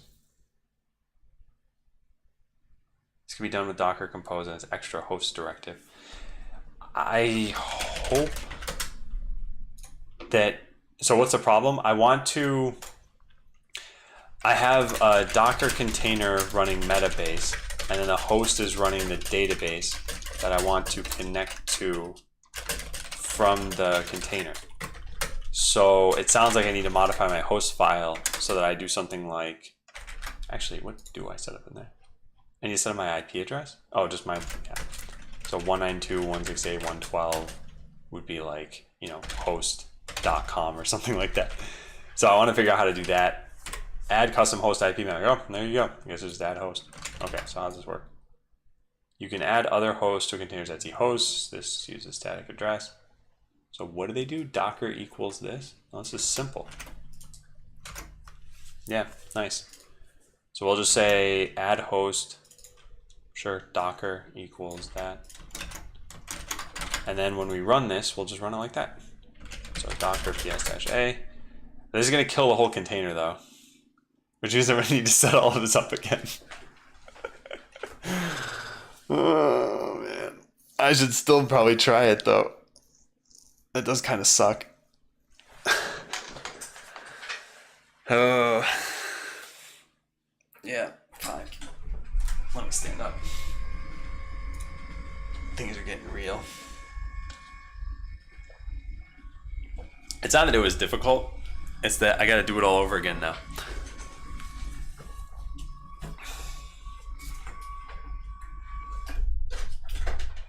There we go. All right, that's pretty good. Okay, so we wanted, where did that command go? Oh, come on. Seriously, where did I put it? Here it was. So dash run, so we want something like this. You should use the dash add host directive. Can you link to this? Yes, you can. Yoda, welcome back. Started playing the game recently too? Nice. What do you think so far? Have you been retained? Did I remember my password? Well, the old configuration didn't work for whatever reason. Maybe because I stopped hosting it on, I don't know. Anyway, it didn't work. But we're gonna try this now. So I guess let's kill this.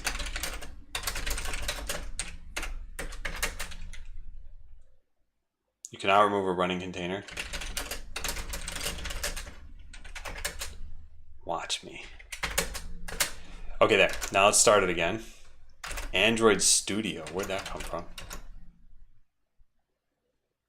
Huh. Hey, G-Lite. You working with a new database hoster? No, I'm not. I'm trying to get Metabase to run on my own machine and connect to my own database. And I think this is what will let me do it now. So by setting, then when Metabase asks for the host, specify Docker. Probably should call it Docker host or something like that.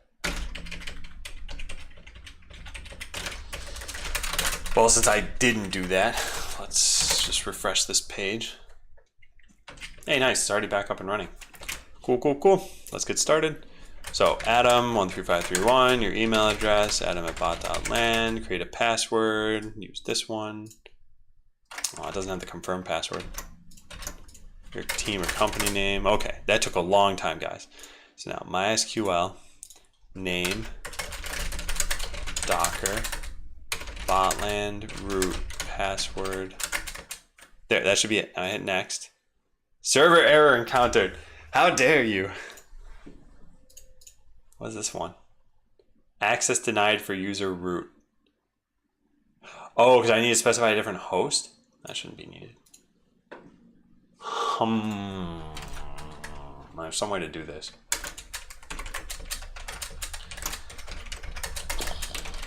Access denied. Hey, Sharis.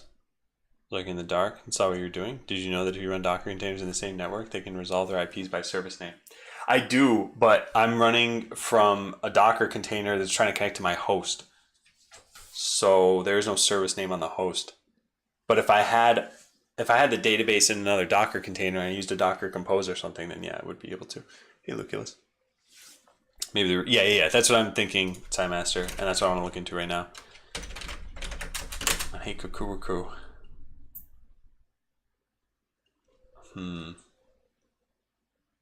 I think that when I grant all privileges, I do it on %, which should be everything. Just create a new user. Wait. This is root at my computer name. Let me try something here. Botland.star to root at, I think it's % is what you're supposed to do here. Yeah, Ultramar. Good luck accessing the host from a container in bridge networking mode. Oh, so I can't even do this, Ultramar? Actually, I could just try this in my... Let me just test this out. Just paste this in and see what happens. Does that work? Oh, it worked. Nice. Okay. Okay, cool. So now I better write that down so I don't ever forget this. After that, I actually got another error saying, why not spin up the DB in the container? Because I want to use my real data that I have. And if I spin it up in a container as well, it's not going to match the production setup. So in production, here's what's going to happen. We're probably going to have an EC2 instance that's running Docker, that's running Metabase. And then we're going to have, what's it called? Aurora, which has a MySQL database. So it's not going to be in Docker even in production. So I think I should try to mimic that as much as possible here too.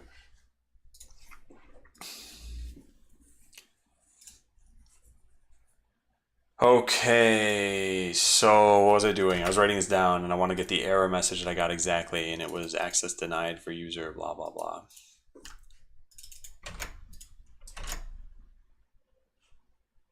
Saying this is at my computer name. So I just went into MySQL on my host and ran this command.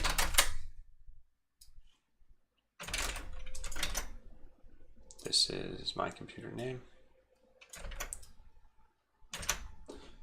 Okay, cool. And 0. ECS rather than manual Docker. I want to use manual Docker because oh, wait a second though. So ECS, I guess, has two modes, Fargate and EC2 backed instances. I don't see a point in using ECS at all. Fargate does not allow you to mount volumes, I believe. And this is one of the things I'm going to need, is the ability to save this volume in between runs. And that's actually one of the first things we're testing here. So one was just get Metabase running. We're still doing that. Okay, so now take me to Metabase. Cool. Hey, Erky. Just run the container with that. It'll run on the data you provide if existing. You're saying mount MySQL as a volume?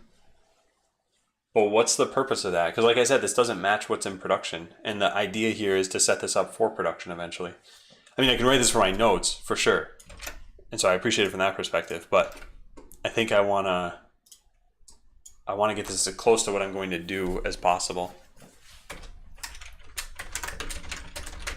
Alternatively, you could mount your local MySQL database as a volume to Docker with something like this.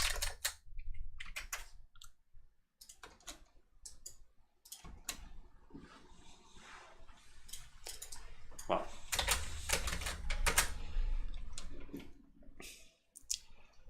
okay, so I think I can start showing you guys this now. So it says, howdy Adam, your team's most important dashboards go here. Try these x-rays based on your data. Okay, let's just click one of these and see what happens. Oh boy. User growth is down 98.58% since 1970. Wow.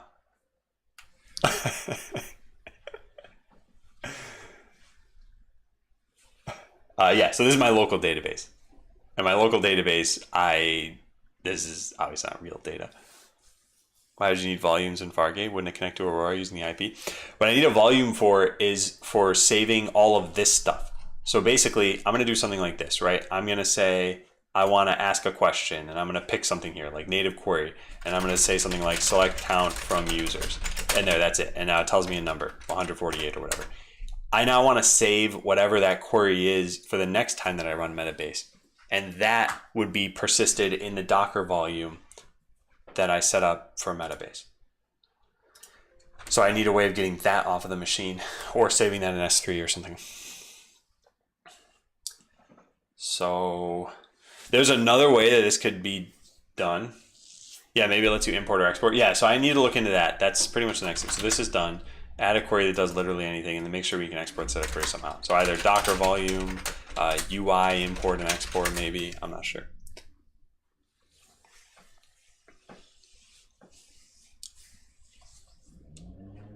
Hey, Cacao. Hang on one second. Do I have in the Docker command? Yeah, so I have this goon. Hey, Jam. ECS does the orchestration for you. I know there won't be much or any. I just want to, you just tell it to run a task and it deploys it to EC2. You don't have to manually SSH in EC2, do Docker run, etc. You can add as many volumes as you want. Yeah, but then I'm like kind of double paying for this service, aren't I? Like, I already need an EC2 instance behind this thing, and then ECS will figure out how to run it for me, right? Whereas SSHing into this thing and doing Docker run is just, it's pretty much just one command, right? And I could even use Terraform for that if I eventually want to. Hey, Walter. Basement Dungeon. What's this, Final Fantasy 7?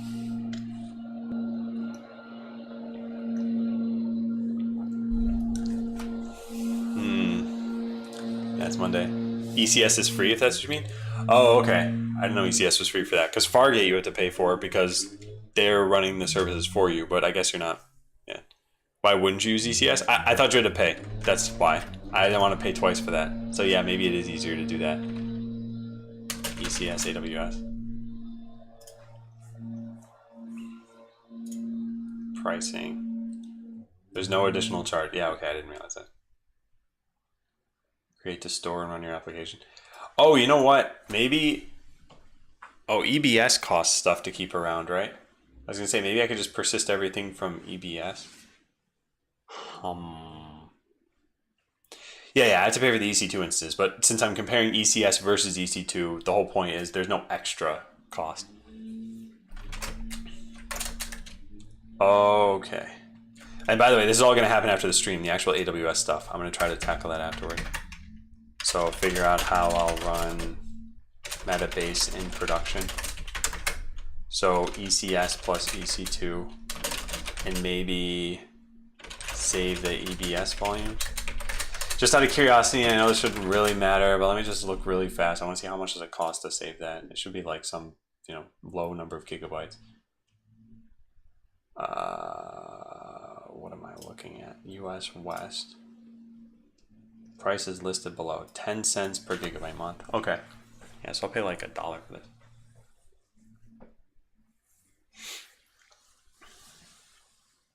And then the actual instance itself, which I should hopefully only really launch on demand.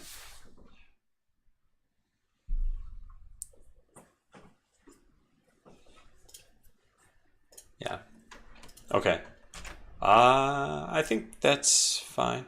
Hey, Nucleon John. Yeah, this is a very Monday thing of this stream. A lot of quirks on Monday. So, is there a way to import and export through here? Like, let's say I just do native query, and let's say, sure, botland, and we just do select count from users, and that's it.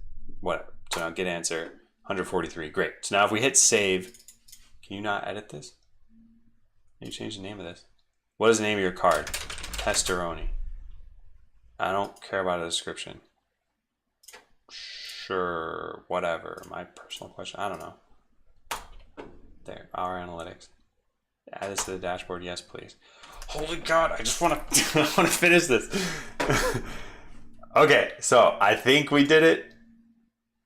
Did we? Where'd that go? Where'd my testeroni thing go? I can't find it. No, there it is. It's okay to play around and save questions. You won't make any permanent changes. Yeah, okay, good. So 143, great, we got that. Now how do we export this entire thing out of here if we wanted to? Let me take a look off screen for a sec. Thankfully I didn't really plug this in with any real data. But still.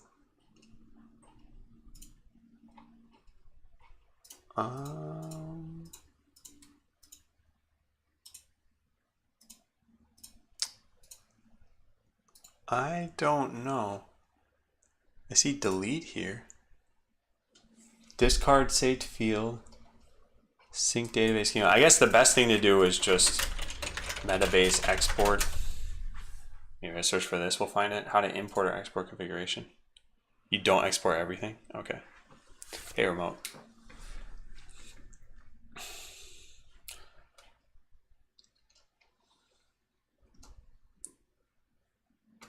Probably do this with a REST API.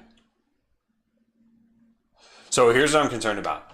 Right now I'm setting this up on my local metabase instance. And I want to write these queries.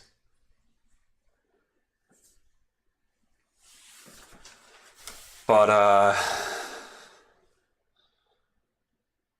I want some way of testing them locally and then running them in production. And since queries are really just text, I guess I could just copy paste most of the time, but still I didn't want to have to do that. Probably use T3 Nano.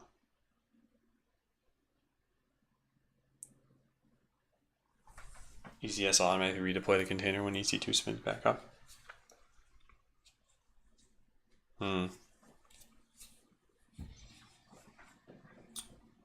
I think this is the kind of thing, excuse me, this is going to be very sporadic. Like, I'll load this up a few times a day, so I want some way of tearing it down. I should definitely write this down. Why? I mean, it won't cost that much to have that running while writing them. What's the benefit? To have what running while writing them? You mean the production version?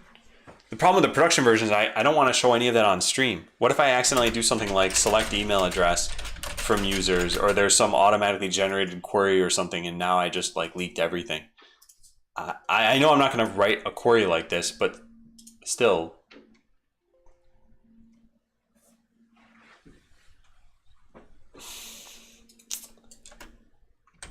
Yeah, I don't know. I'll write this down though. Thank you, Metalstorm. I should consider that. Also, what I want to do is I want to write out all these queries on stream. That's my plan. And then I wanted to figure out how I would get these into production. So one way that I could certainly do this is if I go back to, how do I find this? So if I go back to here, there we go. And then I find that thing that I added, I could always copy paste this now into production, or just save these somewhere. I would think of the data, spin up a small instance and write directly to prod, easiest possible scenario. Okay, well, let's learn more about Metabase. I still think I want to write these, and if they're not that bad, I don't mind copy pasting them and then just putting them into production and making sure that they're all saved. Because that way I don't have to write them a second time, it's just copy pasting. Is there a simple way to just always use the production one so the queries stay the same and then just point to your local versus prod based on some configuration? I need the production one to be running in AWS. So to point it at my local one, could I do that? Guess I'd need to expose my database to the internet. But yeah, I think it would be possible because I did write this somewhere.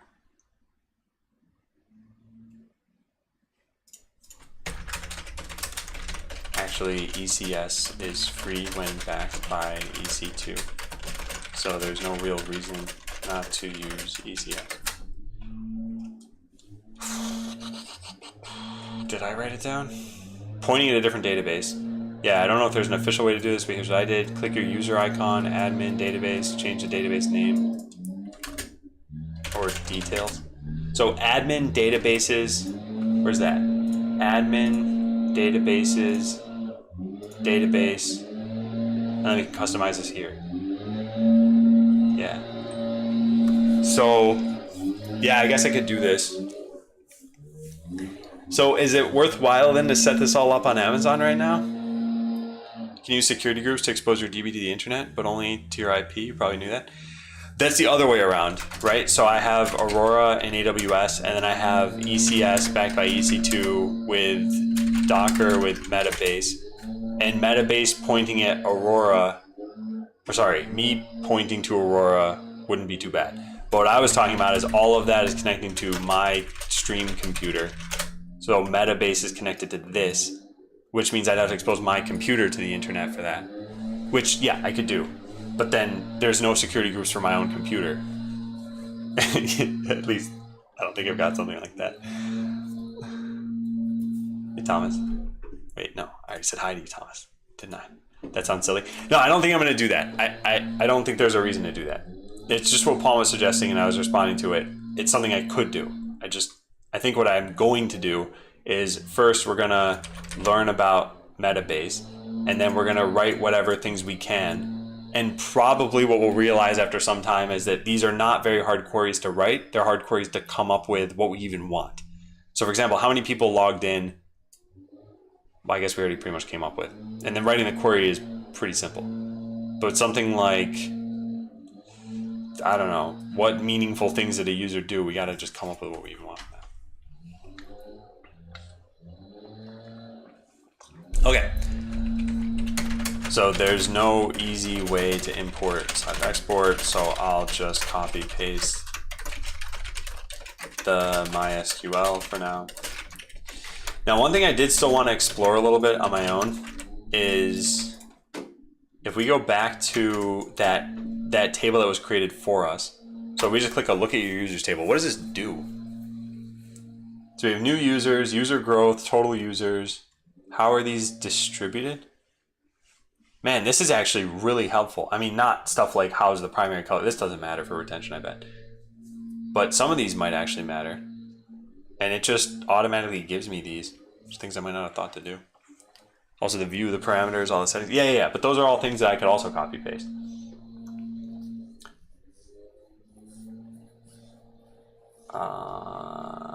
Yeah, nice, cool. Cannot read get attribute of undefined. I don't know what these things are. Huh. Pretty sure you can't copy paste any view settings. I guess what I mean is, let's say there's a view where I change how a graph is set up or something. I could always at least take a screenshot or something, or just know that locally I'm not gonna customize those yet. Because I think the query is gonna be the hardest part of that to form, and everything else will be a little bit more obvious. Like this, for example, I might be able to customize what I'm looking at. What did I just do? Highlight this. Oh, it's just a bunch of users there. Oh, right, of course, because 1970 is when all of them had their hard-coded dates started, and then the last ones are going to be in the last, like, year. So there's going to be a bunch of blank space. Okay, so that was the users table. Let's take a look at some of these other ones. Maybe matches. Remember, this is all local data, so it's not like this is super meaningful, but... Huh, yeah, this is kind of interesting. 900 matches over 29 defenders. Matches by skill. Yeah, a lot of stuff is pretty cool that it just produces this for me. So I can just at any point run these online. I think this will be pretty helpful. What about this one? Just trying to see what kind of stuff they give me. What is this? Oh, I know what it's doing. All the items are numerical IDs. So it's grouping these as though they're a numerical value, but they're identifiers. By def rating. What? What is this doing? This doesn't have defense rating, so it's actually correlating it back to user ID? Wow. Yeah, wow. This is actually potentially very helpful to know this stuff. So what if I liked one of these queries and I wanted to save it or modify it? How do I do this? View these X-ray compared to the rest. I don't know what that means. Let's just click it.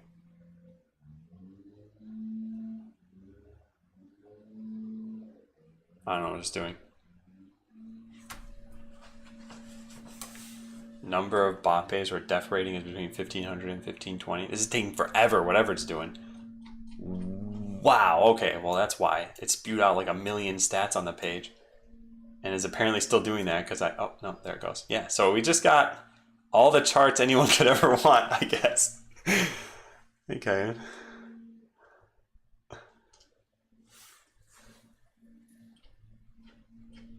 Wow.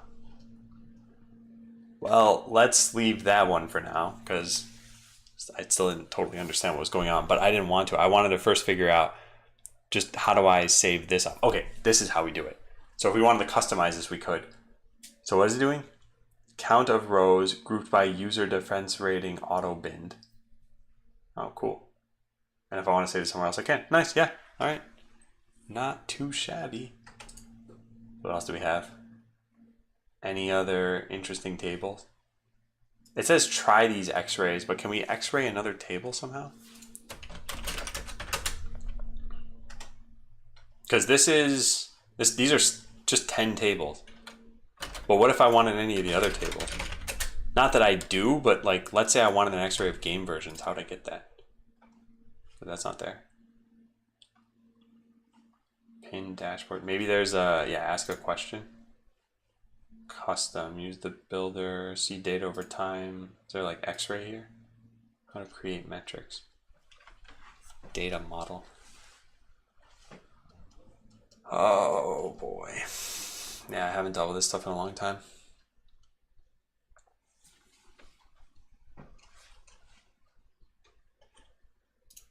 Create new pulse.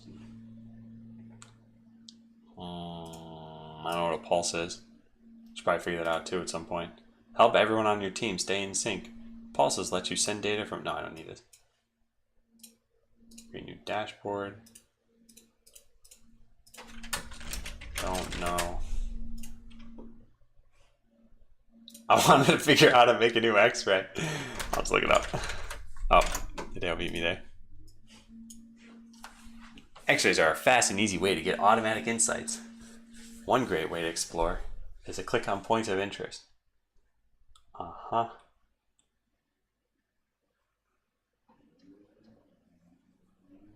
When you click on a bar point, you can also choose compare.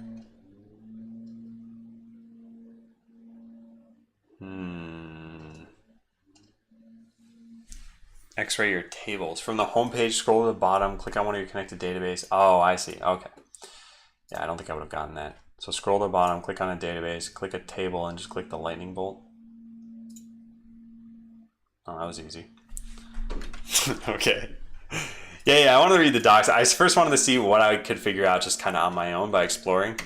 Because sometimes that'll help narrow down what I want to get.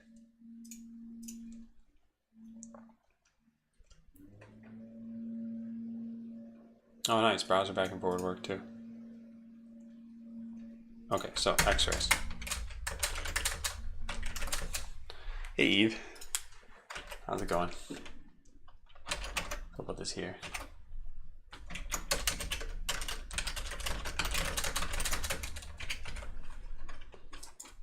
So, an easy way to x-ray a table is to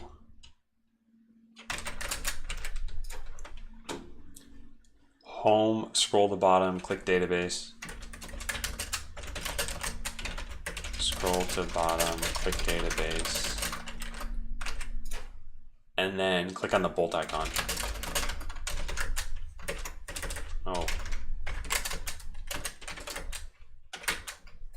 Hey, Lursha, whom I don't know through any other stream. Haha. I wrote the note, I didn't even need to click it. I kept thinking about that, and I kept thinking, how silly of me to continually ask that question.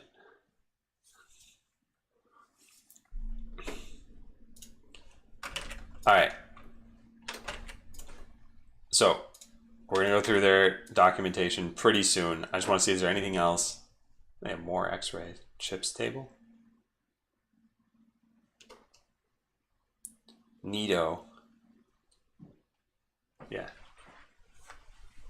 Pretty cool. All right, yeah, now let's go through the documentation. So we'll close out all this stuff. We'll go to Metabase documentation. README. So they had that guide and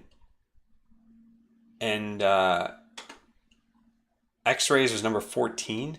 It looked like they set up, I'm just trying to find really fast. It looks like they had this set up such that you're supposed to go through this quick start guide somewhere. It's in user's guide. And I'm in developer's guide. Where's user's guide? I guess like where were you supposed to find that? There it is, user's guide. And this has all the different topics sorted by number, right? Yep. Okay, so we're gonna save this here somewhere.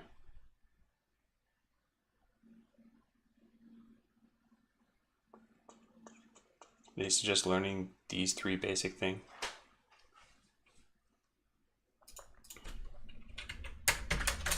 To get started learning all of the features of Metabase, they have a user's guide.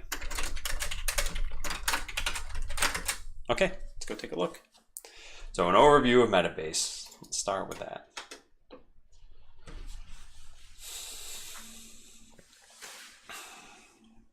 Time to give you a lay of the land.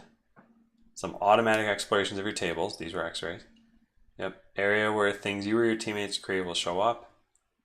A list of the databases you've connected to Metabase. So pulses might actually be kind of helpful. And you can have a pulse that sends via email. But how do you configure email? Oh, okay. That's not bad. I don't think I want this to be done because I think what we're going to do is we're going to set this up on demand. But then, yeah, we just pick any question and it'll email us at some point. I don't know when.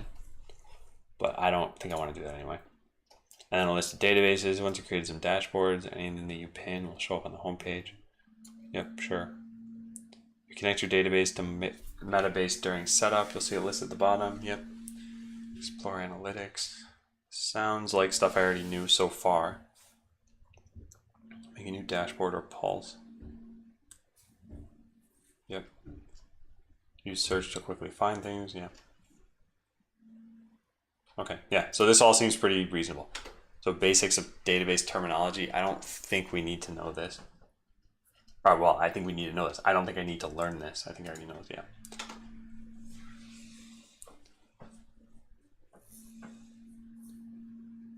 Yeah. So see what your teammates have made. I don't think I'm going to give Hideo access to this, to be honest. I don't have a problem with him having access. I think he has a problem with it. But still, I think this is just going to be for me. So I don't think I need to look at the teammate stuff. Not yet, at least. So alternatively, you can dive right into exploring the data. I think I want the data. Yeah. So I think we know about all this stuff so far. I think the stuff I don't know is the stuff I don't know that I don't know, which is things like X-rays that just appeared here. So maybe there are some other things that are a little bit better to go through. But still, let me skim through this really fast. Click on a part of a chart, such as a bar and a bar chart. You'll see a menu with actions you can take. Yeah. Okay, sounds good. Yeah, there's no Hideo in team.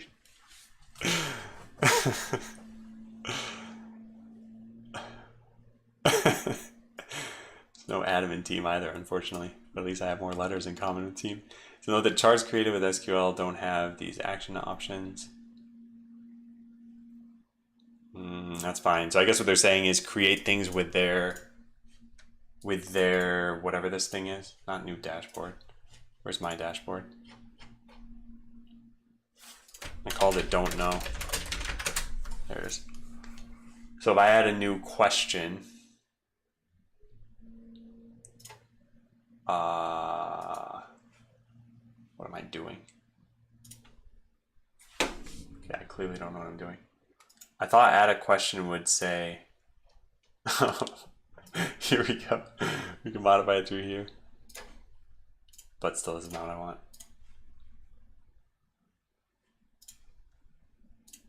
Oh, here we go. Yeah, so I think custom is what's going to let us drill down in here. Is that what they're saying? charts allow you to go to a filtered view. And oh, these actions.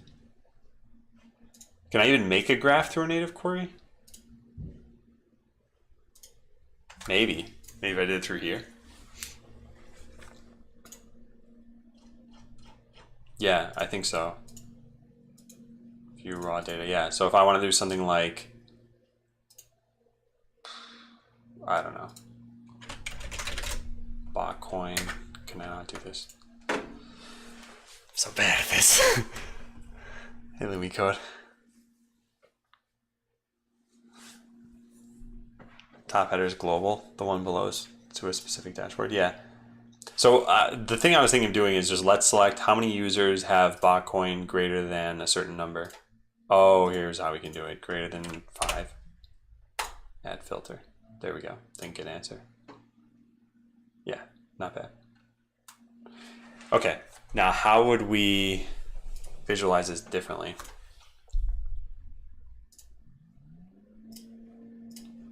I just want to see if any of these things show up. I'm not actually thinking really of how I want this to be.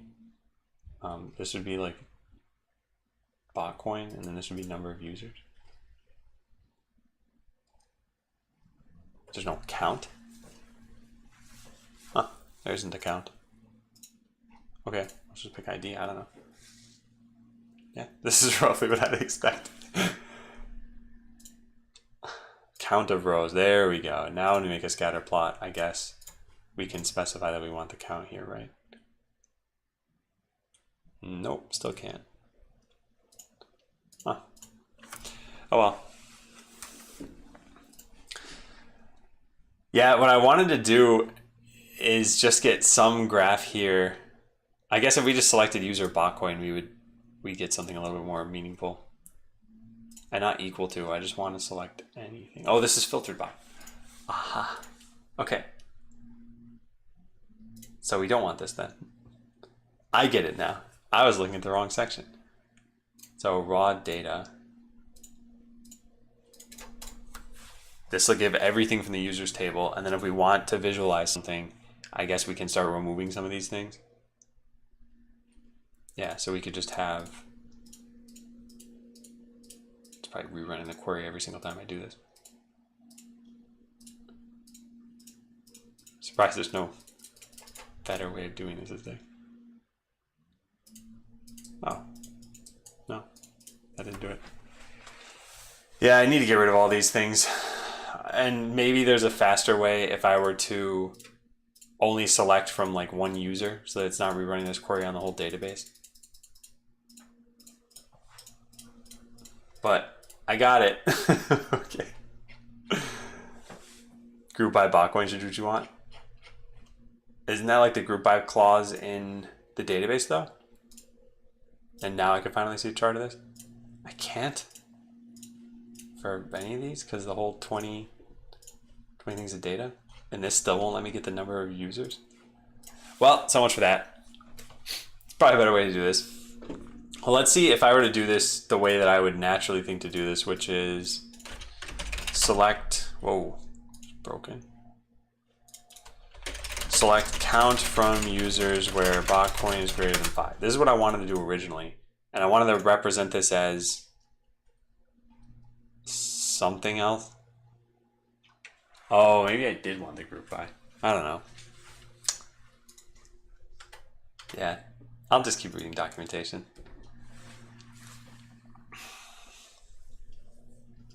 So these things sound fine. Let's see. Every chart or number is called a question. Click on the title, take you to the detail view. Yep.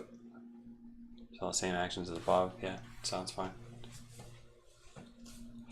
And we'll set up some of these queries in a little bit. Right now we're just learning. And then once I set them up, I think we'll copy a lot of that data out, and then I'll need to test this in production, and I'll be doing that after the stream today, so in a couple hours. And then what I want to test when I get to that point is how am I going to set this up and get this working?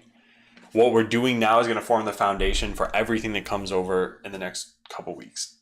So I'm going to make, let's say tomorrow, I'll figure out like, let's make a new feature for Botland. It's a game mode that doesn't involve scripting, and maybe that takes us like a week to do.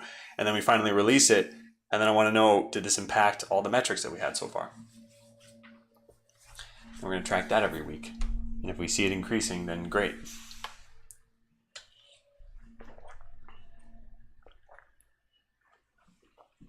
Let's see how many rows there were in this table over time. Kind of want to see something like that, the breakout by time. I wonder if we could just do it through here. No.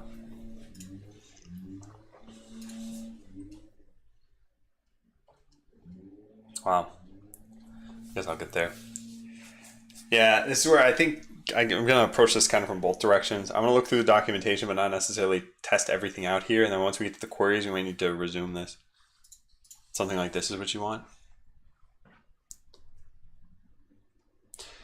Yeah, I'll try that.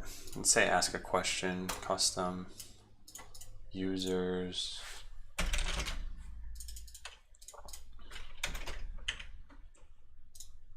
Botcoin. But I want to know how many users we have. Yeah, and then from that we can make a chart. What is going on? I don't see any points on this. Huh. Oh, that is the, oh, never mind. It's saying that a bunch of users have hardly any. Oh, so maybe we want to filter that Botcoin is less than like 1 billion. Okay, I understand. Even that might be too much. No, I need to hit get answer. Yeah, so that's working. So we want to change this to even a smaller number. That way we can make sense of this data. There we go. I can put this on the screen correctly. Yeah. Category time. What is that? Huh, nice. So let's say I thought this was some anomalous data here, because we have something like 90 something users who have, what is this? Who have 75 Botcoin. Like that seems a little strange. I think I know why that happened, but still it seems a little strange. So we could hit compare to the rest, and then what would we see? What about those users makes them special? But it looks like this always takes a long time, and I wonder if it's taking a long time because it's destroying the database or because it's just making a bunch of charts here.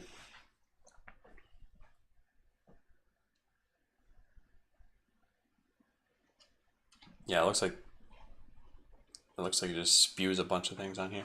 Isn't 75 what you get when you start? I thought it was 50, but yeah, it might be 75.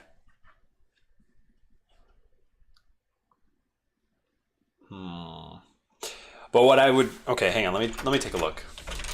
What do you get when you start? Maybe it's here.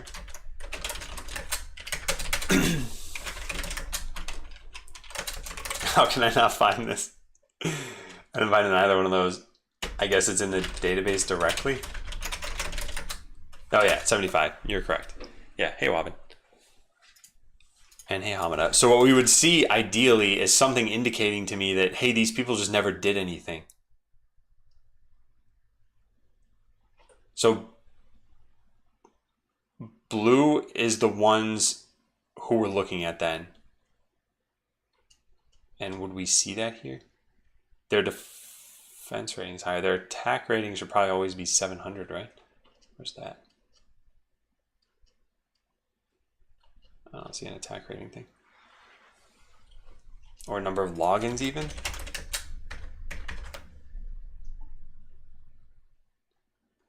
Oh boy. Yeah, oh boy.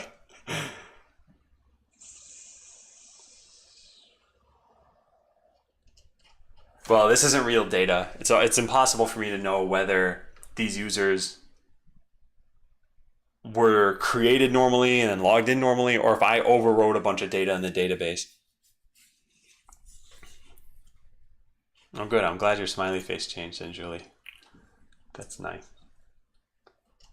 All right, it's asking custom questions. Yeah, I guess let's go to that. So I looked through these from an existing metric. I've never used a metric before though. A metric is a numeric measurement of something your company wants to track, like revenue, total number of users, number of events that have occurred. So you ask a question like, how many users have we had in the last 30 days? You'd start by finding a metric like total users, and then filtering it down to the time period you care about. Click on a metric, will show you a list of your company's metrics. Okay, so how do we make a new metric?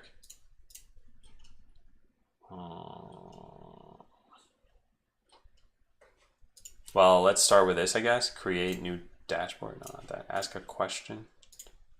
Metrics. How to create metrics. And it basically allows you to create your own segments and metrics so you can quickly and easily reference them in the query builder. Head over to the admin panel and select data model. Admin, oops, click the wrong thing. Admin, data model. Select any table to see its schema and add or edit metadata. So let's go to users.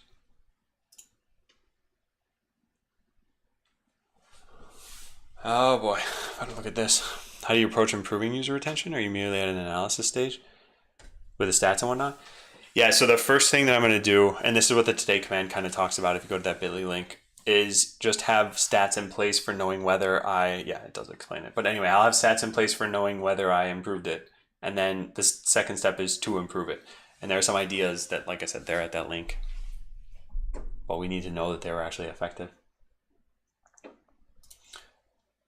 Okay, so a segment is just a special named filter or set of filters.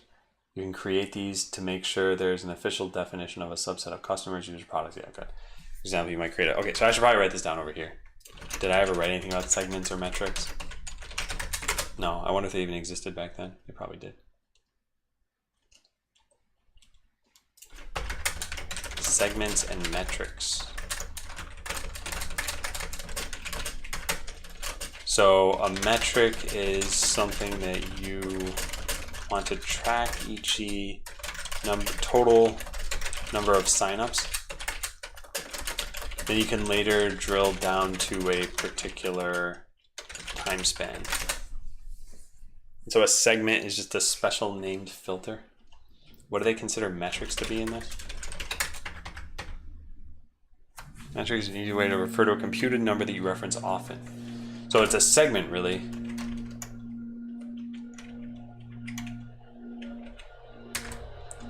So a segment is, where'd it go? A special named filter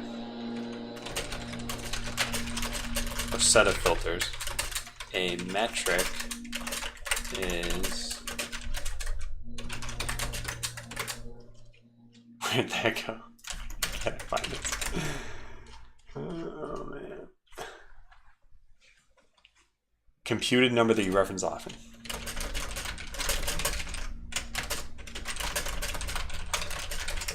Okay. So let's finish reading through this now that we know what the terms are. So for example, you might create a segment called active users. To start, select the table that you want to add a segment to. When you're done, this segment will be accessible from the filter list in the query builder. Okay, so we wanted to add one to the users table, and I guess, yeah, active users is probably fine. Add a segment. So to get active users, I guess we say it's a user where they logged in the last day. So last login date is in the previous 30 days. Sure. I think that's pretty much it. So if we preview this, we'll see 16 users. Yeah. Now give your segment a name. So active users. Give your segment a description. Don't care. And we can't hit save for some reason. We have to? Oh. Wow. Who's active in the last 30 days? So now we have active users. And that's all we've done so far.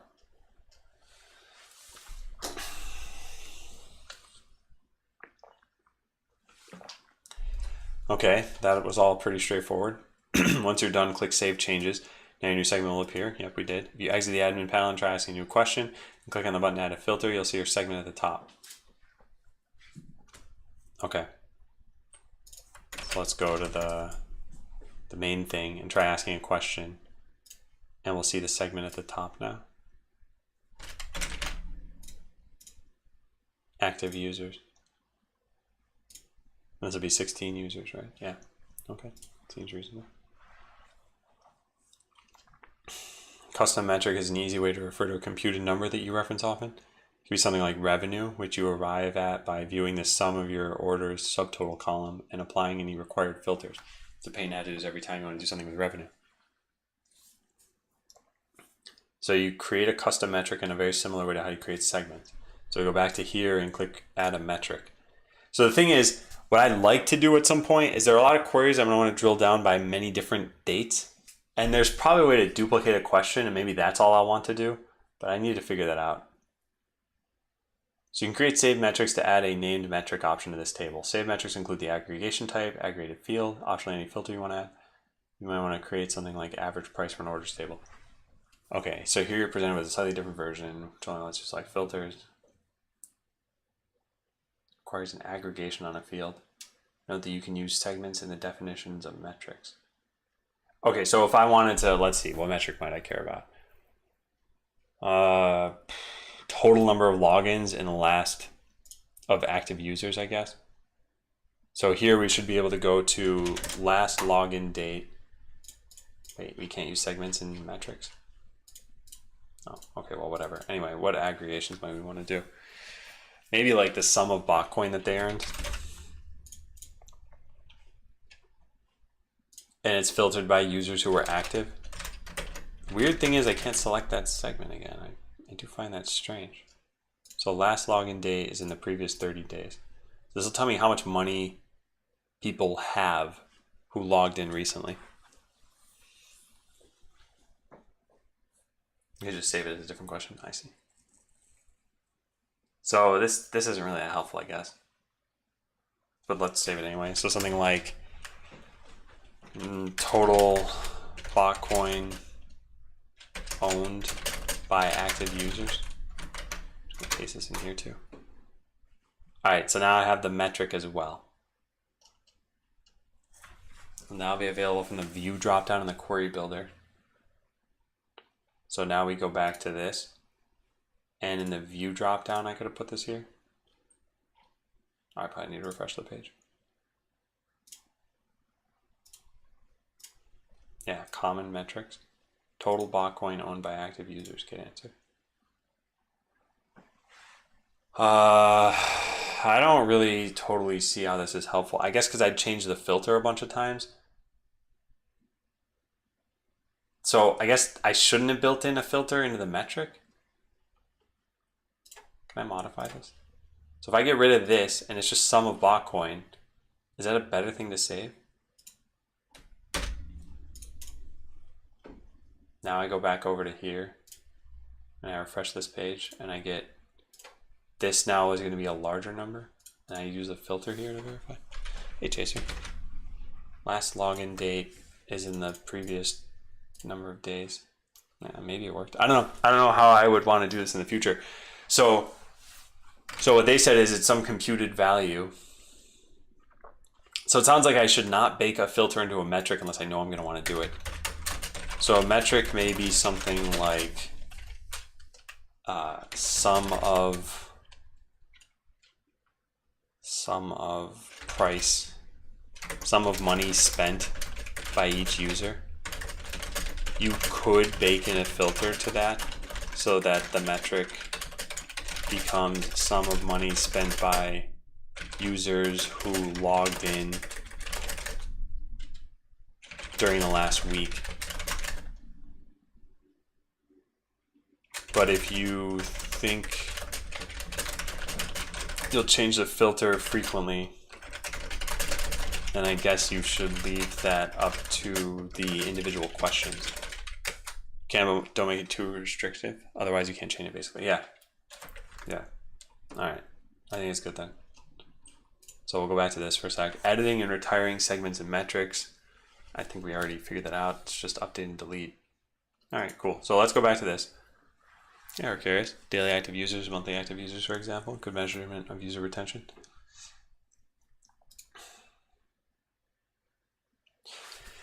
Yeah, I'm trying to think of how I would do this in Metabase knowing what I know now. So my original thought would have been go to native query, which it sounds like you should pretty much never use unless you're doing something ridiculous. In all other cases, you should probably stick to here if you can. So I'd probably just go to custom and then just pick users and filter by last login date is in the previous 30 days. And there, that's it. We're pretty much done. And all we really care about, I guess, is the count of the rows. So how many users logged in the last 30 days? Bro Sam, welcome back. 16 months, thank you. Oh, daily active divided by monthly active users. Good measurement of user retention. Oh, that's actually an interesting idea. I'll write that down. Thanks, Arcarius. Well, yeah, Sam, how's it going? I appreciate your message that you'd sent. And Ski Dog responded pretty well to everybody that day, so I didn't feel the need to add anything. I let Ski13531 say it all. That'll give you the percent of days the users logged in for 1 month.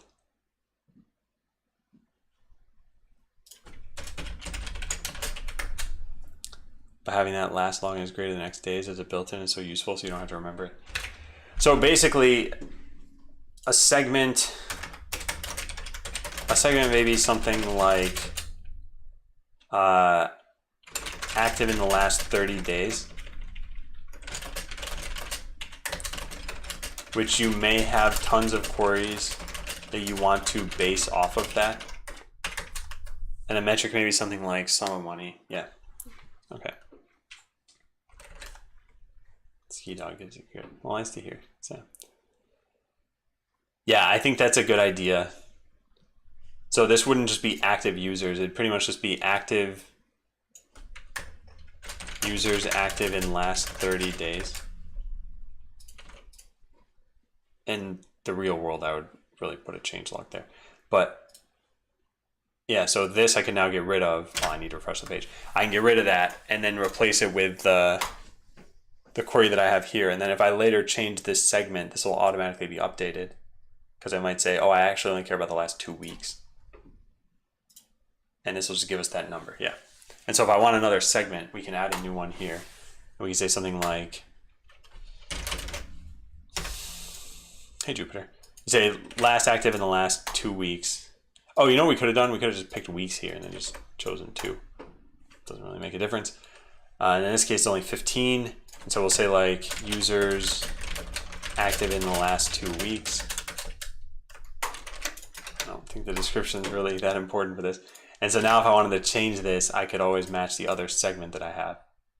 Users last active in last 2 weeks. Yeah.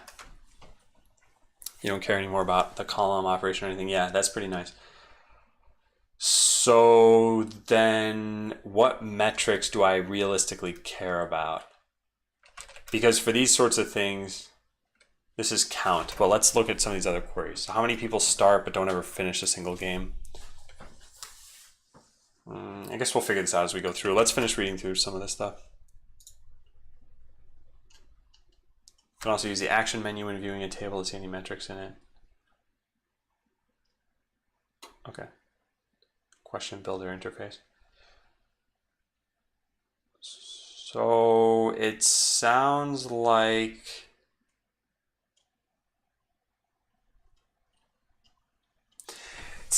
we should really never touch the raw SQL queries unless there is something complex we want to do.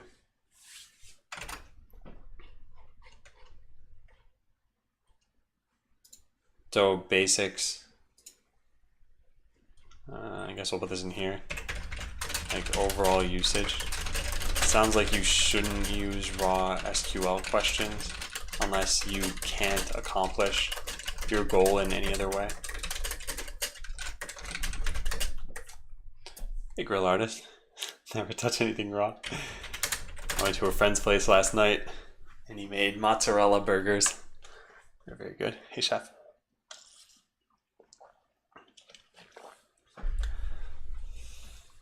The uses I've seen, we use it a lot. Never seen anyone use raw SQL except in some rare occasion. Yeah. This will end up being very rare. Yeah. Well, I should say this should end up being very rare. And I guess I should write down why you shouldn't do that. All of that involves me knowing why. So I suppose you lose some of these easy filters and views and using segments. By using raw queries, you lose the ability to use segments, metrics, better views. The views part came from one of these. There was a notification somewhere. Where was it? Not there. There, right there. Note that charts created with SQL don't have these action options.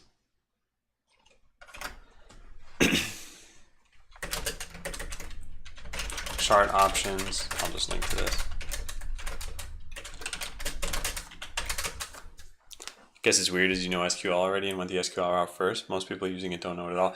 Yeah, this is probably for people who are in like the marketing department of a company, I bet. Who are like, I don't understand what's going on. They said copy pasting may be difficult. It's pretty much everything is not plain text as you assumed.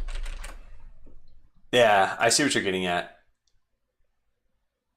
I think we will eventually figure out how I want to form some of these. Hey, Skywater. Why do you like coding? I really want to like it too. I think there are a lot of things that play into it. One is that I think of myself generally as someone who likes to create, and coding is a good way of doing that. It's just like writing in that regard, which I would actually probably also like if I wasn't doing as much coding as I was.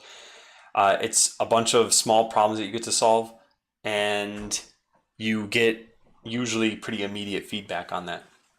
So it's not like, let's say investing. You invest your money and then you find out like 3 months later, oh cool, it accrued this much, or I lost this much. The programming is like, oh, make a change and then run it and you're done.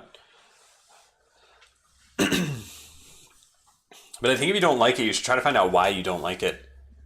Because a lot of it could be that maybe you have the wrong expectations. And that's why a lot of what I tell new people to coding is to just have the right expectations. And that PDF is kind of to help set them. You can also do straight up retention for each date. How many people is on their X day? Yeah, Hard Curious, this is really good stuff to ask. I didn't even think of this. I'm really glad I'm doing this on stream.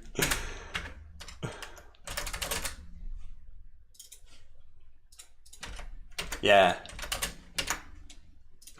That's good. Although what I do think, I guess on any given day, this will return numbers that might be helpful. So I could say like, which user is on their Xth day? And I could say like 1 is 5 people and 2 is 3 people or something like that. But I guess I'd want to know as a percentage of, no, maybe not as a percentage of users. Oh, maybe actually as a percentage of users. Yeah, I guess that's what you were suggesting with your last query too. Yeah, this may be helpful as a percentage of users so that I can see retention numbers rising. Yeah, so I guess there were really 2 things here that I'd planned on, and I didn't think about this at first, but one is just finding out, did I retain users? And then the second is finding out potentially why I did not retain users. And they're both really good questions to ask. And hopefully over the course of all of these things, we get the answers to those sorts of things. Are there user-to-user gifting or rewards in the game? Not user-to-user stuff, artifacts. And that's the kind of thing I don't think I was ever really planning on adding too much of. It can be done in a very limited way. But yeah, those are some other things that could be considered at some point. All right, so we hadn't finished with this, but filtering I think we figured out at this point. Select answer output. A number that's derived from your source table and takes into consideration different basic metrics or count of rows. Yeah, this is all standard stuff too, I guess. Or common metrics, yep. Custom expressions allow you to do arithmetic within or between, yep. And if I need it, I guess I'll find it. What about why you retained users? Maybe that's good insight. Yeah, so I think answering why haven't we retained someone is very similar to answering why have we retained somebody else. Chances are we'll see trends forming. So when I said those are 2 good questions to ask, I really meant, I guess they're the 3 good questions to ask. But yeah, I do plan on doing some of that. Metrics are great by themselves. The answer you're looking for is a simple single number. Also, you want detailed information just by grouping.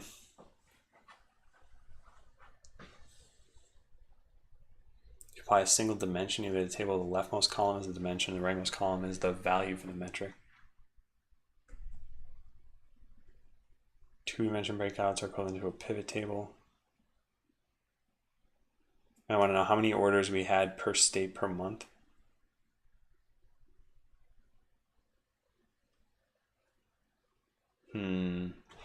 Okay, what if we figured out how many games were started per user type per week, something like that?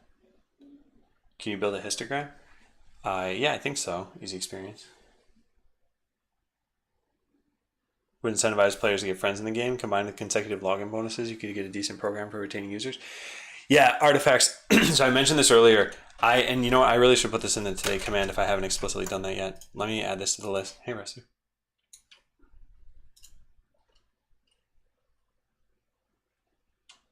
Okay.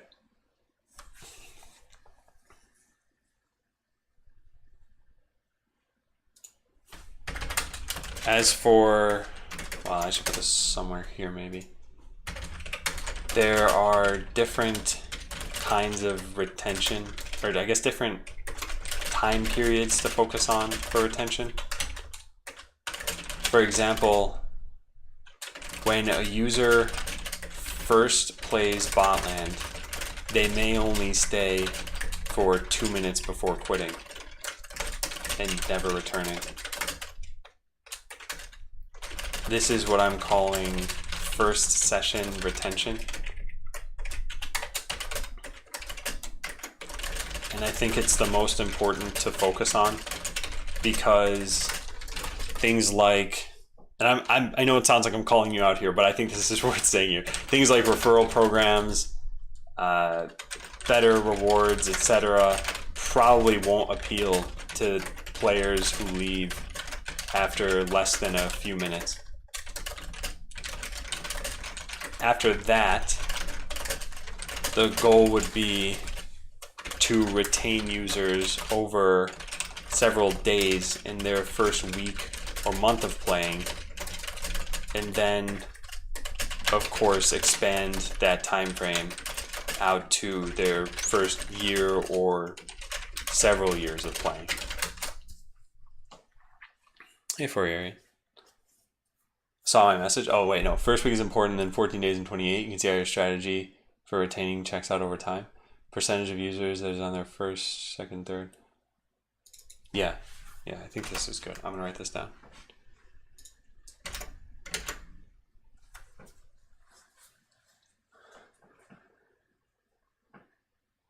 There's somewhere I can write a review for Botland. Never really given my opinion. Yeah, you can share it on Discord, on there's any number of places. Yeah, I should really customize the whole feedback thing. It's not really the kind of feedback people ever really ask about. I should just modify that command. If you have any feedback on the stream or on Botland, feel free to share it publicly on Discord, privately on Discord. M's username is Adam135313531, or privately via email. Choose whichever one works best for you and the situation. Don't share potential exploits publicly. Okay.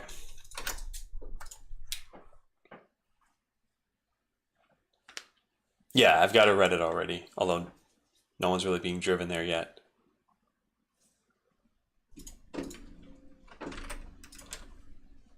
All right, yeah. So I wanted to write this stuff here too. I want to try to keep these things usually as small as possible, because if I want people to read this stuff, I don't think they're going to do it when I'm like, oh, hey, you just asked a question, go find it in this document.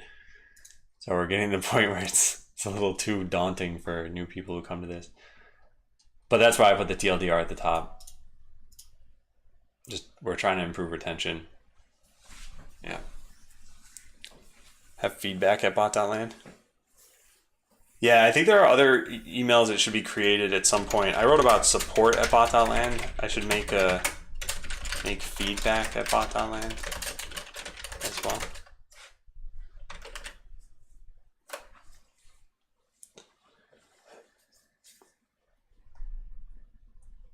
I think putting the TLDR at the bottom is nice if there's ever sort of like a surprise or a spoiler or something in the middle of it. Like let's say you wrote out a story talking about your coworker. You put the TLDR at the top, then anyone who's going to naturally read your story will already know how it ends.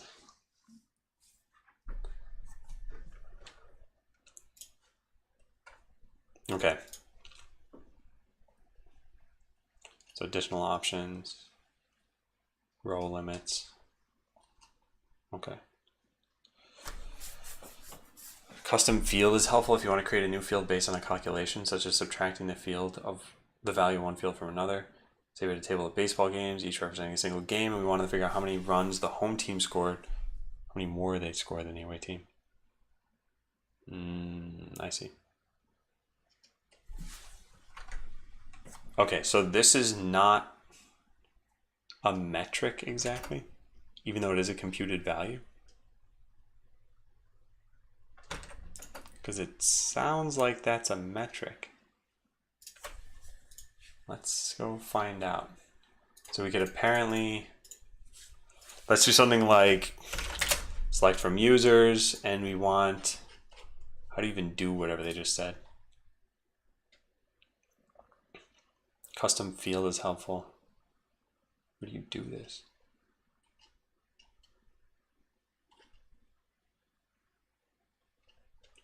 Huh, I don't actually know where you do that.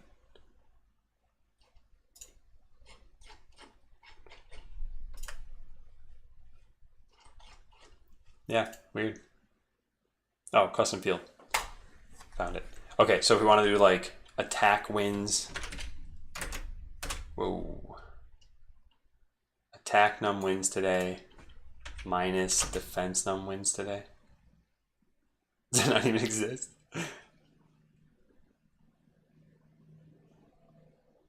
Oh, it doesn't. Okay, well, whatever. Defense something. It doesn't really matter. And then give it a name. Testeroni field. Yeah. So I made a field now. Now what I can, yeah, I can filter by that or add a grouping on that. Yeah, it seems like a metric. But they're different somehow. I just don't know how. Because with metrics, I could also have filtered by those, right? I forgot what my metric was called. Sum of bot coin. Nope, I don't see it here.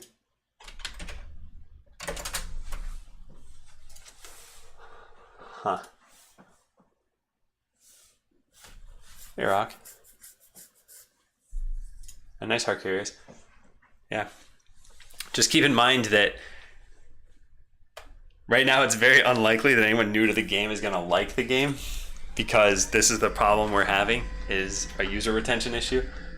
So that means that most people who try it are going to find that they're like, I don't want to play this anymore.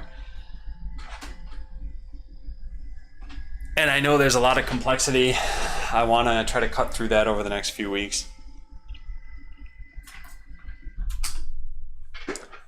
Yeah, I don't know what happened to that metric that I did. Maybe I need to refresh this again. Way to bias them. You know it. Yeah, wow, I am apparently totally lost at this point. So it's called total bot coin. I don't see that here. Oh, they're only for views. I see, okay.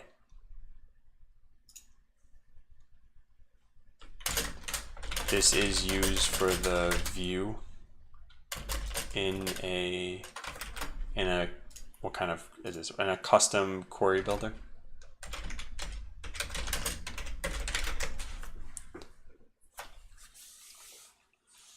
Curious, if you could not give feedback in this way, this is the only kind of feedback I actually dislike, which is real-time feedback on people playing the game.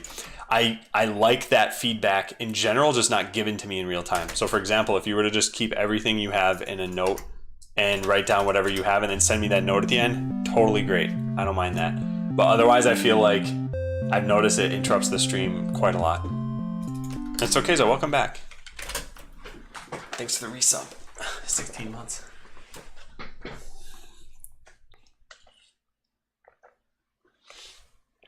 I think a lot of people were doing this on Friday as well, or maybe just last week in general. And at first it was like, okay, cool, yeah, I can respond to this stuff. I know you've already gotten the point, Hercurious. I'm not trying to harp on this, but I got to keep this in mind for the future too. Yeah.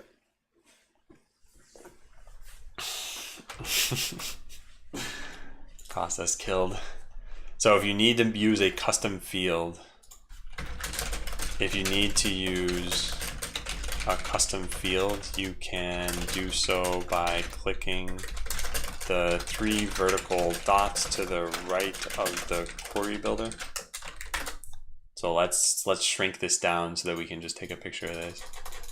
We can't because we need to select the table first. Users. So we'll take a picture of this.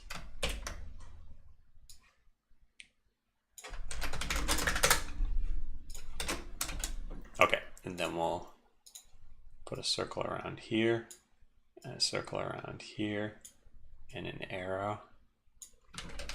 Beautiful.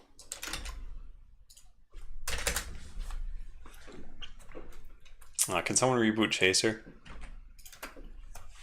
Viewbot shouldn't be dying in chat. Must be a bug. Yeah, now we can use a field just like any other. And then they said something about this. Yeah, no, this new field is not permanently added to this table. Yeah, of course. All right, digging in individual records, click on a record ID's number, records ID number to see more information about it.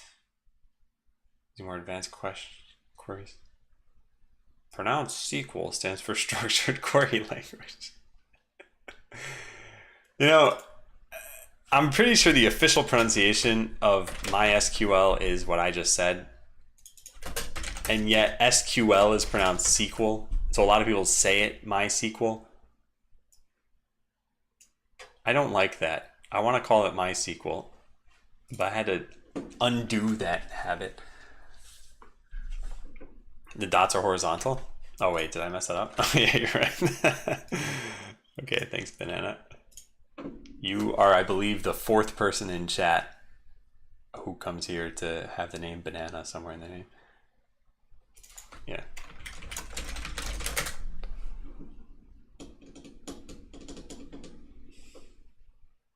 PostgreSQL.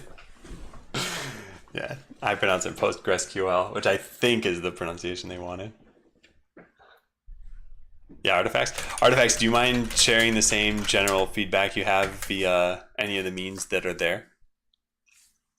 If it's a quick thing, like you have one sentence basically or something like that, I don't mind you sharing on the stream. But if it was like, hey, here's my whole rundown, bpaste or something like that, that would all be great. I don't think this is the venue for it exactly. Postgres. I really like that. Okay. Save, downloaded. So this is fine. They don't really warn you against doing this. Yeah. Okay, next up is creating charts. Let's go take a look at that. Hey, Lefshus. Like QL. Yeah, there's some things that are kind of weird to say. And as an English speaker, I never really thought about it, but sometimes it's the position of where your tongue is in your mouth as you're vocalizing certain letters. And what got me starting to think about it was when I was learning Hindi, and there are a lot of retroflex consonants that are, I guess, kind of tough for an English speaker to say, because we don't have any of those consonants, I think. Actually, do. Oh, yeah, I don't think we do. Anyway, well, tables are useful. It's usually easier to see trends and visually. Yeah, great. So change how the answer. You know what's probably best for all this stuff? It's like people can pick one of these things, and generally you can probably figure out whether you want a number or a map. But figuring out which kind of chart you might want is probably much harder. I haven't thought about this stuff since like 8th grade math. Change how your answers is played, click on these things. Particular visualization doesn't really make sense. Format will appear grayed out. Okay. Advanced options. Yeah, cool. They actually kind of tell you about this, I guess. This option's for displaying a single number nice and big.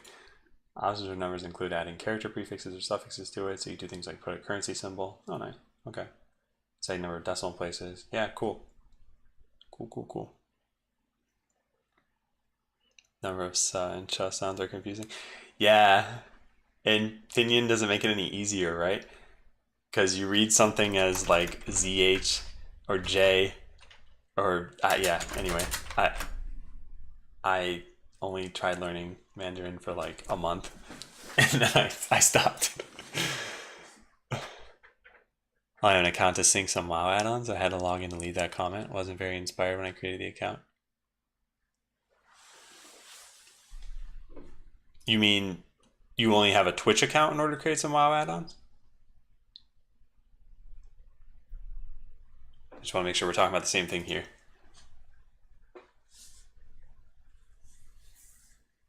Yeah. He has the option for 291.2K. Yeah, I guess this stuff is pretty good to know. I wonder if it's worth putting here. Yeah, maybe. Okay, let's try one. So visualizations. You can format even simple numbers. So most visualizations, actually probably all visualizations, have options, e.g. formatting single number like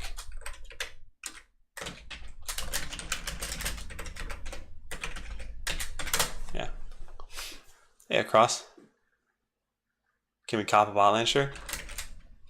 So you guys can buy them, and I made them as cheap as I possibly could. I'm making something like 9 cents per shirt, but I can't just give them away because then I'd be spending money. I also have a pop socket available, although I don't know if this happens for most people, but a pop socket is the actual plastic piece that goes up and down, and then there's that ring that goes on top so you can swap them or something. That plastic piece that goes up and down is adhered to your phone with this glue-like substance. They probably call it glue. And mine fell off, and I don't know if you can get another one of those inserts or something. So I stopped using my pop socket, and I actually liked it. I don't know if you can buy that stuff, though. Type what if you're new? The last letter looks like a G. It's just type new if you're new. Shakama. I'll have to take a look at that when it pops up again. Yeah, I'll write that down.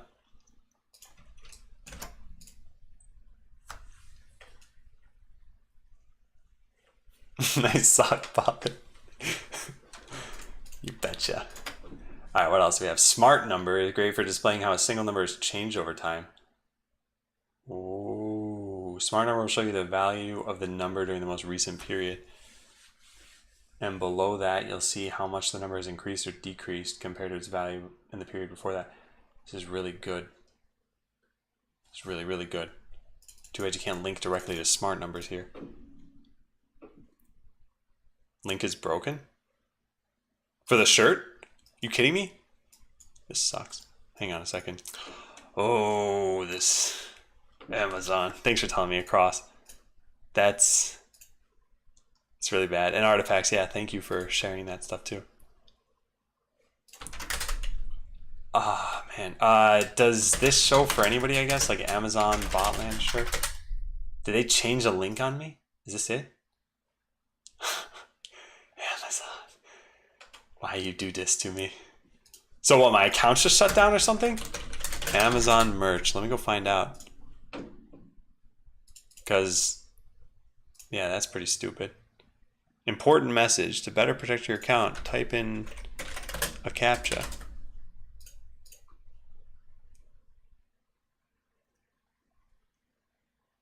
Okay, it says live. Did the link change?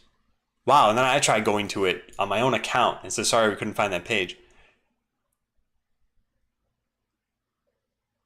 What's this? In 30 days, we'll launch a new policy under Section 3. Didn't you add the product name to product titles? Well, it says it's live. I wonder if this is just a bug.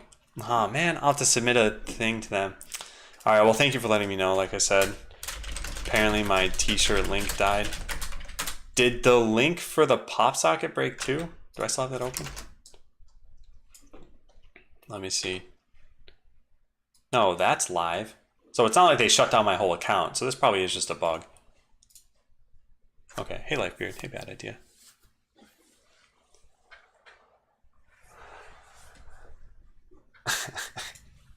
A shirt laundering scheme.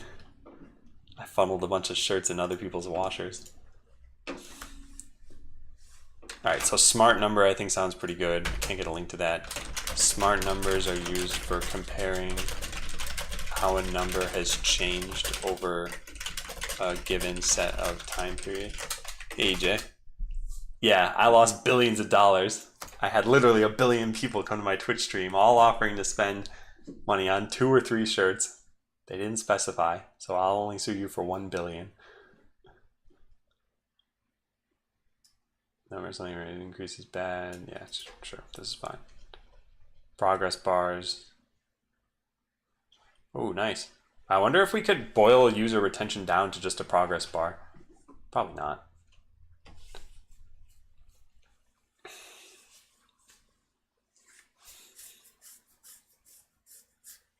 Yeah.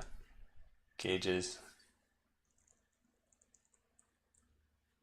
Yeah, if we could boil things down to a single number, we could even use a gauge too. But I don't think it matters. This is the kind of thing that I think we would use if I was taking in money right now. I could get the cost of everything that's sold and figure out how much I need to stay afloat every month and put that as kind of the green value here. And then make a bonus section, which when we get this, everyone in Twitch chat gets $100. Sounds like a good idea. Okay, so far this stuff seems pretty much fine. I think we're going to skip over this. I want to get to constructing some queries at some point.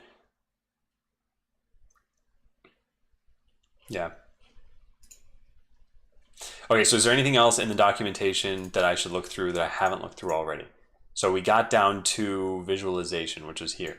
So sharing and organizing, creating dashboards, adding filters to dashboards. This might be helpful.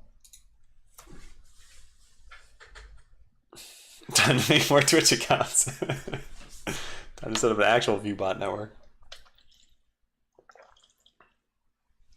So you need to create nearly identical copies of the same dashboard with just one variable different. You have an earnings dashboard, which you want to see the data. This is amazing. This sounds like something exactly like what I want. Dashboard filters to create simple toggles to change a variable for all the cards on a dashboard. Okay, so we could go into here and make a new dashboard altogether and say something like, I don't know, user stats over time. I'm just gonna make something, whatever, create, I don't care. And then add a question. We're gonna add one that's just something like, how many logins were there in the last whatever. Not even gonna put a time frame on it. We want number of logins, count of rows, last login date. No, just count of rows, I guess. There, so that's number of users. So let's save that. So number of, no, that's not logins.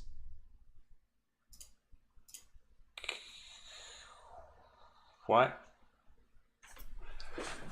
Wait, yeah, what?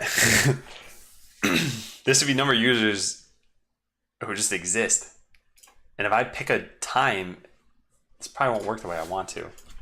Test active users. So add this to the dashboard, and then we can add a filter here that's the last X number of days, past 7 days, 16 active users. And if I added this to be the past 30 days, 16 active users. Yeah, I don't think this is going to change because the question itself had this built in. Probably way to do that. Hey, Amit. Hey, Level. I don't know if you're actually asking how does JavaScript retain users. or if you're commenting on how my title is formed. But what I'm saying is I'm making this stuff in JavaScript and Node.js. I guess there isn't really any JavaScript today, although I didn't know that that would be the case. But still, the project's in JavaScript. I think you just need a question for all users if you're going to filter like that. Yeah, I guess so. So then let's go back to where the questions are. Reference. Saved question. I don't know how to find those questions. Okay, let's back up a step. Yeah, where's my dashboard? I don't even know anymore. Dashboard, what did I even call it? Test active users? Or time stuff? Stats over time. Yeah, where is this? How do you add this to the homepage?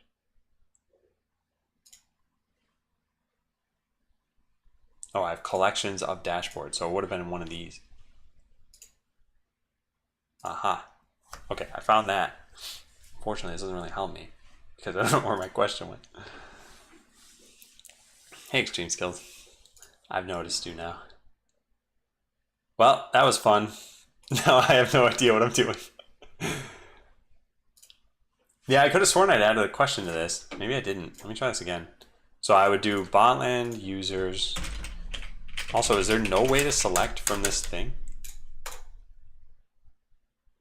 And I want the number of rows, but I want the ones where they were logged in for a certain amount of time, and I apparently can't do that. So if I say get answer and save this to the database, no, yeah, this doesn't sound right.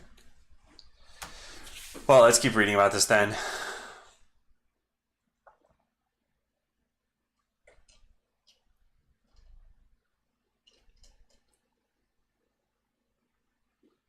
Maybe this is not how this works. Well, Chaser, this is all local data, but that is probably pretty close to how many are on the production database too. Yeah, maybe this is not how this works. Before you aggregate your data to some key success factors, you should know what your data actually means. Start low level and move your way up to selective aggregate views. Once there's too much information to give a good overview. Well, right now we're just really testing Metabase. I'm not even necessarily trying to do this for real. I just wanted to figure out if I were trying to do it, how would I do it? And I never totally figured that out. You missed when filtering the dashboard, you had to say for the question which fields should be filtered. Oh, what? Oh, I didn't see that. Yeah, you're right. So I could have changed this. And then I could have hit save and said users active in last X days. And then save this to something. I don't know. Add this to the dashboard. Stats over time. So now I have this. Cool. Now I want to filter by time in the last. Oh, so this is what this wanted me to do? All I saw was a select menu here. That wasn't apparent to me. Last login date. And I want past 7 days and then hit done. That doesn't seem right. No, yeah, that doesn't seem right. I don't really know how this works. Yeah, I don't really know. How do I edit this? I don't know how to do that either.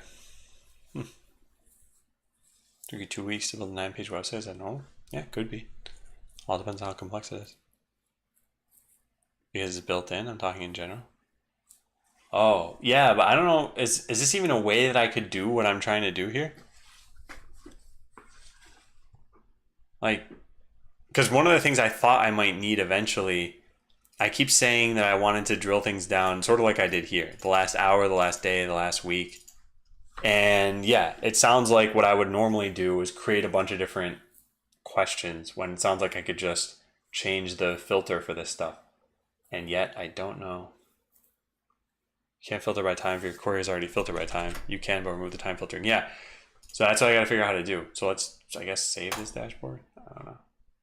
Oh, what? That worked? Oh. Weird. So you can, even if your thing is filtered by time. It just didn't update for some reason. What? What just happened?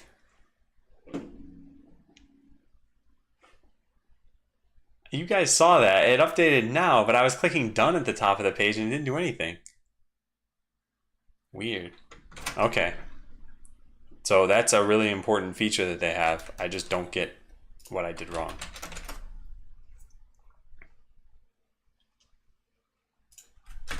So dashboards and filtering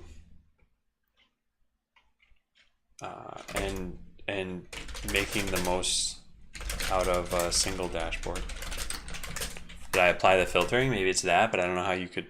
Didn't know you could filter on top of an existing filter. I wonder if that's new.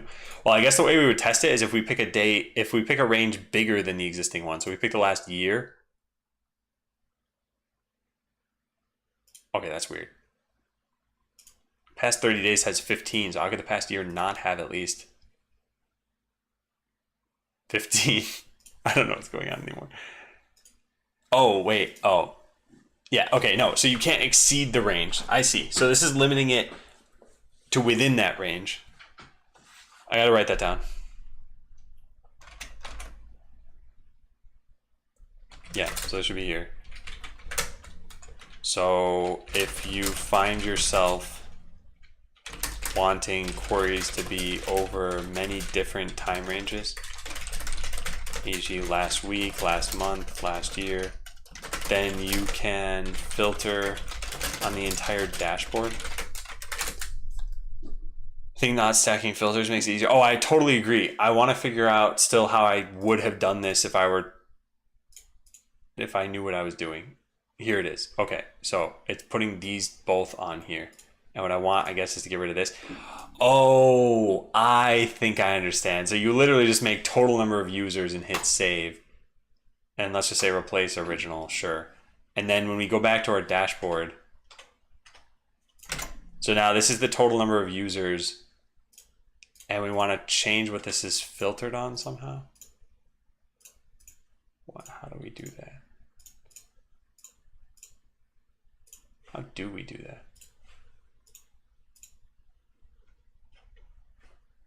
How do we get back to that drop down that used to be here? Back to dashboard and filter?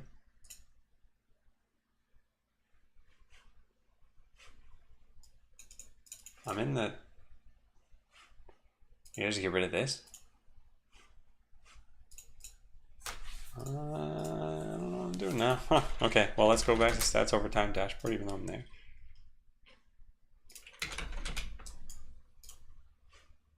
Yeah, the filter button's gone.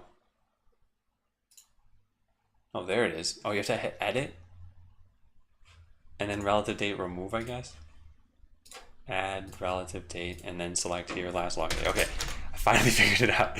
So it's all of this stuff, and then we can say like the past 7 days, then we hit done, and then this doesn't update automatically. We still have to hit save, and then it updates. And so now we can finally pick this, and yeah, now it updates totally fine. Cool. Well, that was weird. So, yeah. So let's say you want to have a dashboard that shows the users, the number of users who logged in for the last X time. So first, go to your dashboard. So, well, first, yeah, I guess go to your dashboard. Add a question that looks like this. So the question is, it's not actually gonna have that. It's gonna be this, literally just this. That looks like you are just getting the total amount of users with no filter whatsoever, because the dashboard will add the filter. Then I guess save that as a dashboard. Then let's get rid of the filter altogether. Okay, so then add, well, we already said that. So now edit the dashboard with the pencil icon. and click the, is there a filter icon? No. Click the filter icon. Okay, so click this, add a filter, time, relative date, sure, and then you'll see this.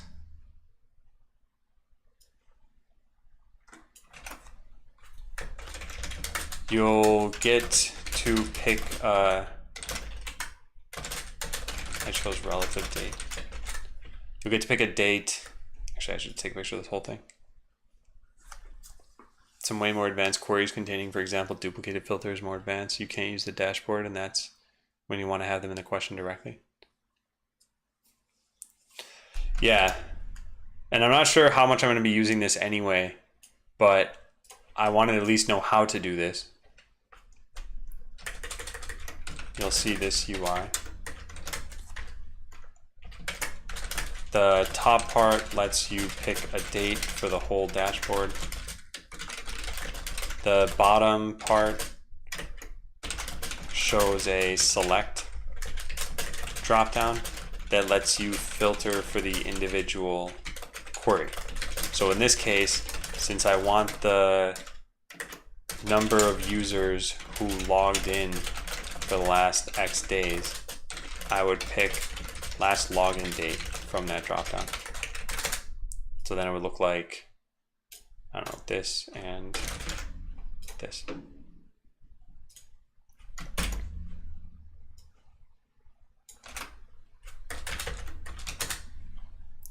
Okay, so then you need to click two things. Click done at the top, but even once you do that, your question won't be updated until you save the dashboard too.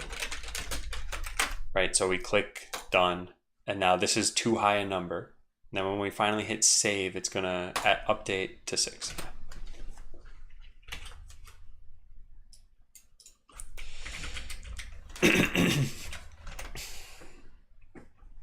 Between this date and another, yeah.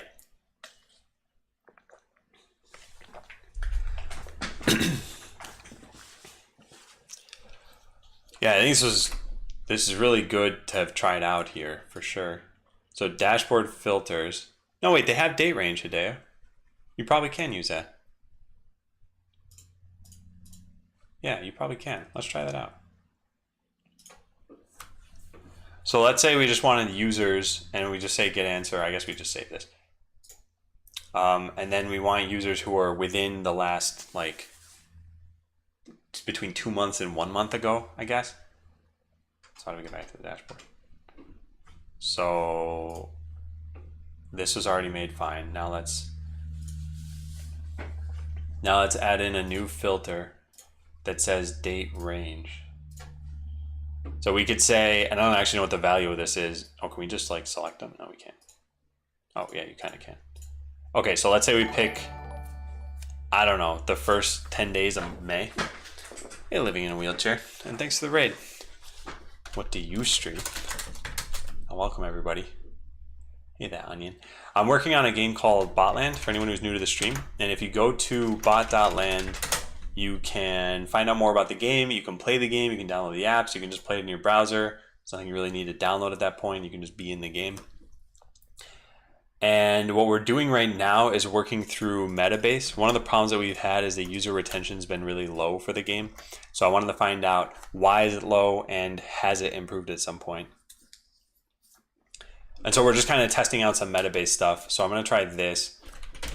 Let's see. So this will be users who logged in between May 1st and May 10th. I don't know what the answer is going to be. So this won't really help me too much unless I go figure that out. It says 0. And maybe that's correct, but let's go try out the raw query. Oh, we want to watch a movie. Okay, cool. Well, enjoy your movie. Thanks for the raid. And yeah, maybe Krasner, you can answer. What does living in a wheelchair stream?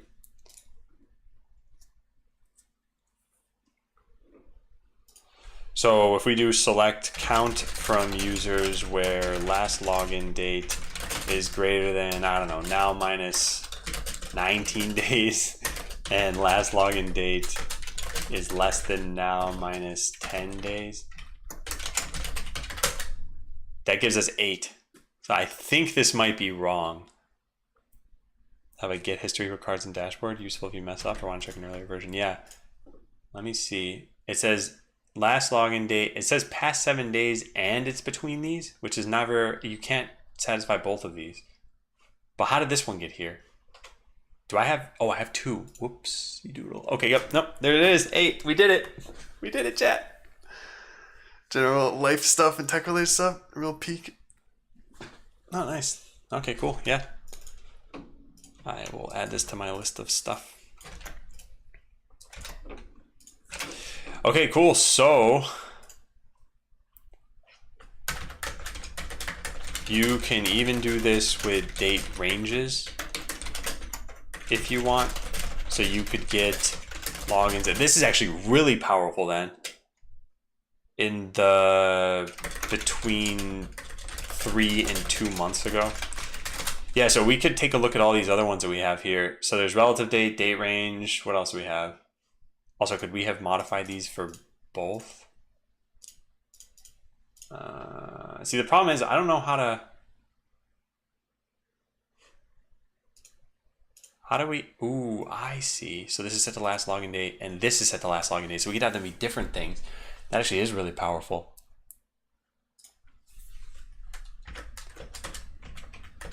You can also have different filters affect different parameters per question. E.g., show the number of users who logged in during the last week who have made a purchase between May 5th and May 17th. Yeah. Yeah. Well, what other filters are there? So there's time stuff, location stuff, which I unfortunately don't have, user ID stuff, and other categories. Enter a default value. I don't know what you do with this. I don't know how to get rid of this now. Oops. Oh, I closed the whole page. That's one way to get rid of it. Okay. Yeah, cool. Well, I think we figured that out.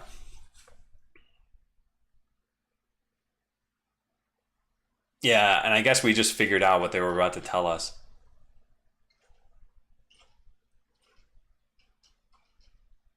Okay.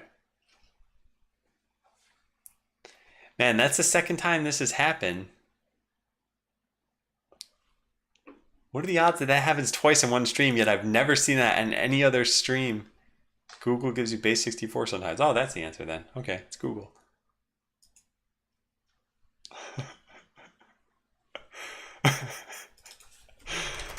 The other person to do that today was Rami.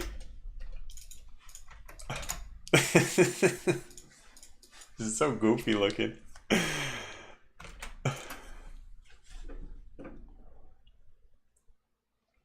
All right, so I'm fine with that. Let's see if there's anything else. Sharing and organizing your saved questions, creating dashboards, adding filters. We just looked at that. Creating charts with multiple series. What does that mean? Data in isolation is rarely all that useful. One of the best ways to add context and clarity when communicating is, oh, cool. Yeah. There are 2 ways to get this side by side. Combining 2 existing saved questions that share a common dimension. Okay, so combining 2 existing saved questions. Okay, let's go try this out. Let's do this. So we're gonna just go to a different dashboard. Dashboards. You know what would be nice is me figuring out where I'm supposed to find my dashboards normally, because I have no idea where that is right now. Like, where do I see this from here? Save dashboards, browse all items. That's how? Our analytics. Oh my God, it's because this is called Our Analytics. It's not that this is some weird meta-based section. Yeah, read the dashboard intro. Ha, never. Take that knowledge. Yeah, I should probably read the dashboard intro section. Where is it? Probably in here. Just want to see if they mention this. How do you get to your... Oh boy. How do they get to finding them? After a while, the team might have a lot of them. Make it a little easier to find dashboards. You can pin them to the top of your collection. You can also search for any of them.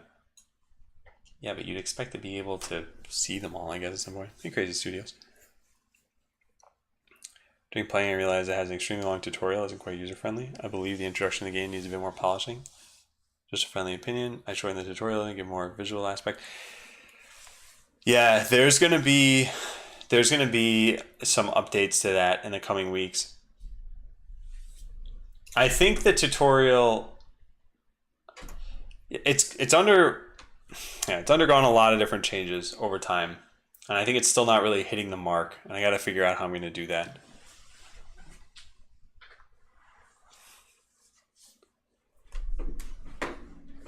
Yeah, I don't think they really said what I expected on this, which is go to, where'd the page go? Go to this, browse all items. Expect it to be at the top somewhere, right? Just doesn't seem like it is. Anyway, click don't know. Let's add 2 more questions. So we're gonna add one that is something over time. Let's say like user signups over time. So botland users table, and we'll just say creation date. Actually, we don't even really need creation date, do we? Yeah, I wonder if we just did this. Oh, we want the count. Yeah, so let's do that. So we'll say like save as number of users created. And I want this, it doesn't really matter. Yeah, so add this to the dashboard. Okay, good.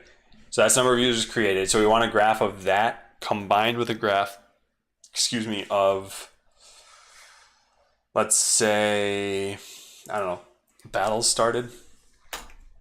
So let's add a question of matches. So we'll also just get the count of matches. Okay, cool. Now we'll save that. So we'll say like number of matches started. Save and add to dashboard. Okay, cool. So now what happened to my first one? I did save every time? Oh. That question was never on the dashboard to begin with. That's why the filter thing. Yeah, whoops.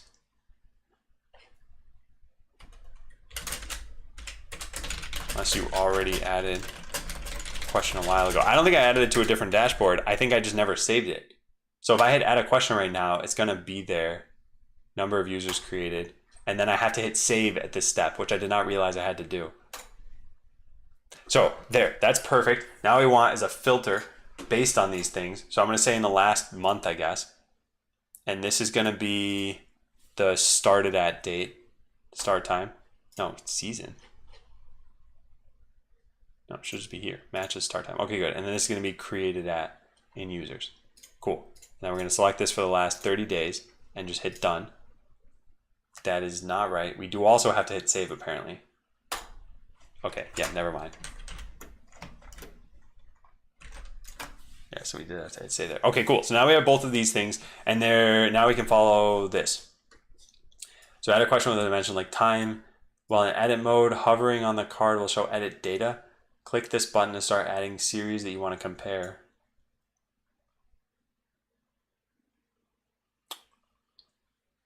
What? So while in edit mode, hovering over the card will show edit data. All it shows is this. I don't think that's what we want.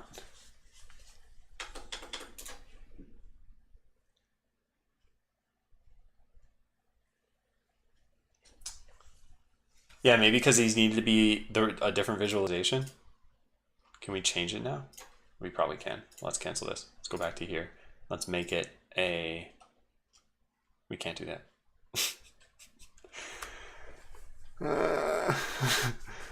Maybe TMR. Yeah. Which fields do you want to use? X-axis has no valid fields. I think the reason why is because this is added from the dashboard. I bet if I added this manually, like creation date is in the past 30 days, then it might work. No, you still can't do that. Maybe, oh, group by day. Yeah, you're right. Yeah. You guys are both right. So let's back out of this. And let's fix this way. So add grouping by creation date. Get answer. Cool. Let's make this a line chart or something. I don't know, it doesn't matter. And save. Replace the original. Good. Now go back. Is there any easy way to go back to...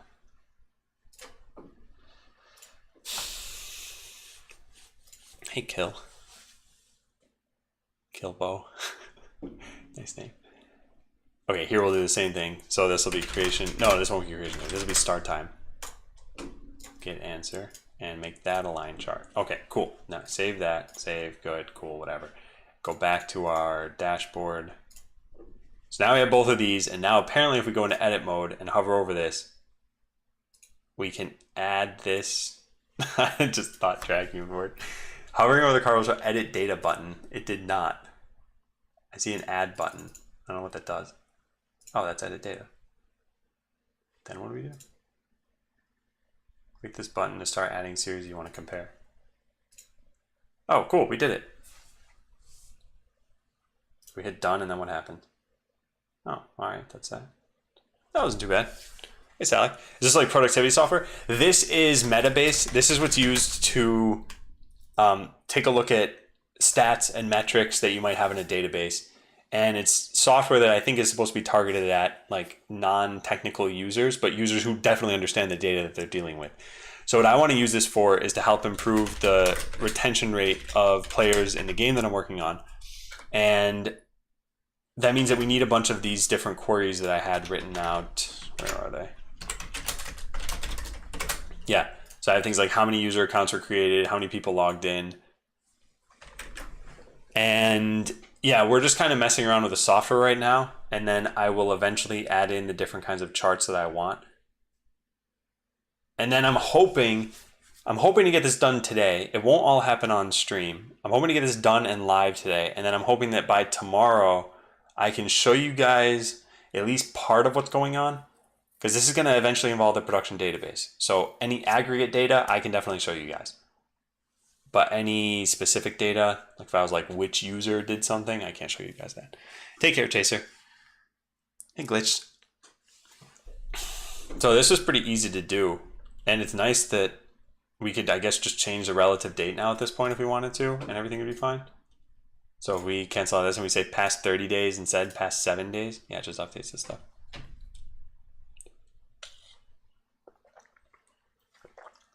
Yeah, this is going to let us see some trends. It could be pretty useful. Now, the only thing I don't really like is that I modified this. I wanted kind of to duplicate it, I think. So if I go to edit dashboard and click this, why do I have to, what is this button? You can't click the word edit. You can double click the word edit, or you could single click the icon apparently. That's weird. So how would I duplicate this? I don't know. Also, I guess you'd have to expand this to even see what the creation date is. Can't even do that without moving this. Whoops. Oh, you can double click questions, edit them. That's good to know, although I accidentally left the page and lost all my edits. And now I can't click the edit button again. Well, that was fun. Let's refresh the page. Nope, can't do that either. All right. I don't know what happened. I'm gonna try that again. So I click edit and we move this. You can't do that. It doesn't like you moving it. That's weird, right? I don't understand what I'm doing wrong. Oh, you have to grab by the bottom part of this. If you grab by the center, it's going to look like it works, and then when you let go, it edits it. That's stupid. Hey, Rush. Yeah, the to-do thing is called to-do plus. I think that's just a bug. Yeah, it's probably just a bug. Although, as long as I know that, I can work around it. So what we wanted here were the dates. I guess this has to be wide enough to show the dates. There, something like that. I'm not gonna worry too much about this stuff. I can do this later. What's this? Hey, Franz. This is Metabase. Oh, well, thank you. Okay, well, we learned about this. I think this is pretty helpful. It seemed pretty easy to do too. So let's take a picture of this. By the way, these notes that I'm writing, you guys have access to. So if you're ever curious about like, hey, what did you just learn in Metabase? You can check out this note. So I'll put this under visualizations. You can overlay multiple series on top of each other. And we'll link to that.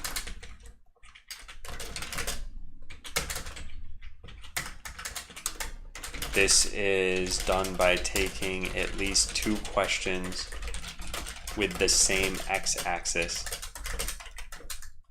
editing the dashboard, then clicking this button that you have to click is weird. I don't even know how I'm going to describe it, because you have to, it's like a chart with a plus on it. I'll just say click the other button. But we actually have a chart there. Haha, I did it.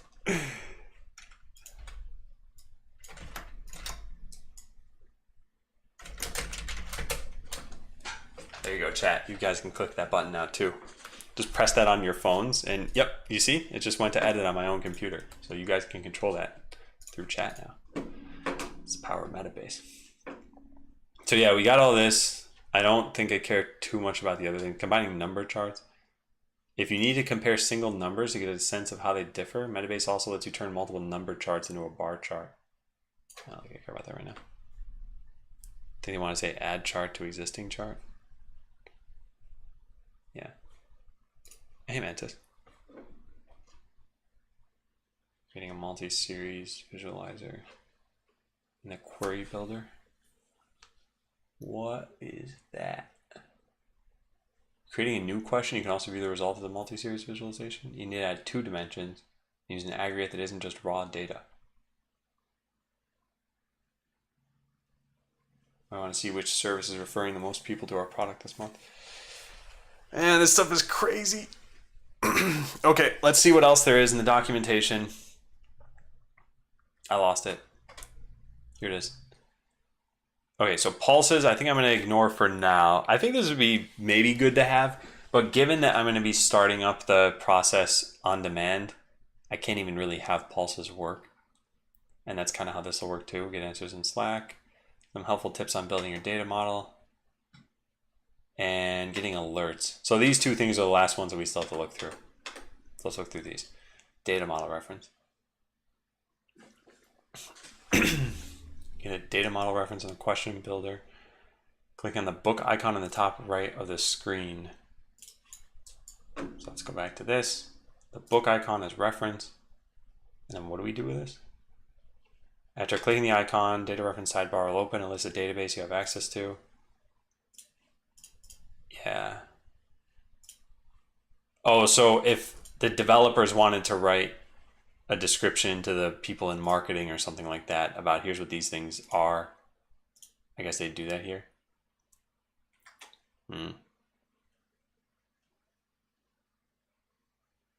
Why is that I'm listening to goats? Man, there's a website called YouTube Doubler. And there's one of an Usher song with a goat. Oh, I was hoping I could find this faster. Oh, well, anyway, if anyone can find the link of what I'm talking about, because you guys have probably seen that, and it's probably one of these, that'd be great. But anyway, it's the best. How do you find these things? I don't know. This was years ago. And I thought it was hilarious.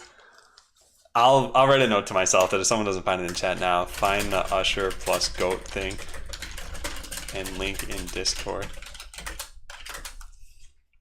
You can also disable the default interpretation, like for attack rating. Oh, you can? Because yeah, that was really annoying. But I'd like to probably delete it on, or disable that on everything. Edit, no, none of this. Tables, you probably have to do it per thing. Field name. Let me try on just one. Let's see how this works. So we'll go to the users table. Where's users?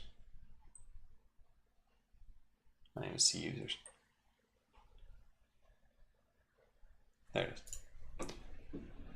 And then fields. So where's something like attack rating. Here it is. Let's say attack rating. Did that work? I'm gonna say yes, it did. And then we're gonna go over to here and we're gonna try making a question on that now. Attack rating. Yeah, okay. You have to do it per column. That sucks.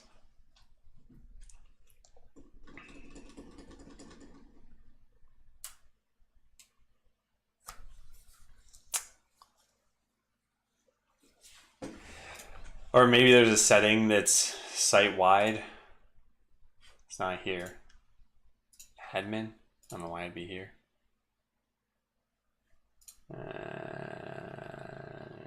Formatting.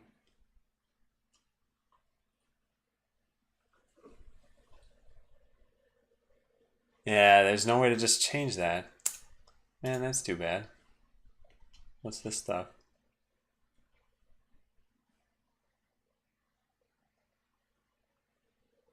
Yeah, I guess I could say other things that are more helpful. I kind of wanted them to all be the column names in the database, because being a developer, I guess that's kind of what I'm used to here. It's here? There is a setting for it? Oh, friendly table. Oh, whoops, yeah. Disabled. Oh, okay. Let me go try that out. So now if we go to ask a question, and we select the users table, for example, all these are going to look normal now. Nice. Now it would be really nice, and I don't think this has been a feature since the very beginning, I don't know why, but if I want to select account status, it's right there. How do I get to it with a keyboard? I can't press enter, I can't press control enter or shift enter, I can't press down, tab goes to, I don't even know what. Tab goes up there. There's apparently no way to select this. Just weird. So that'd be kind of nice.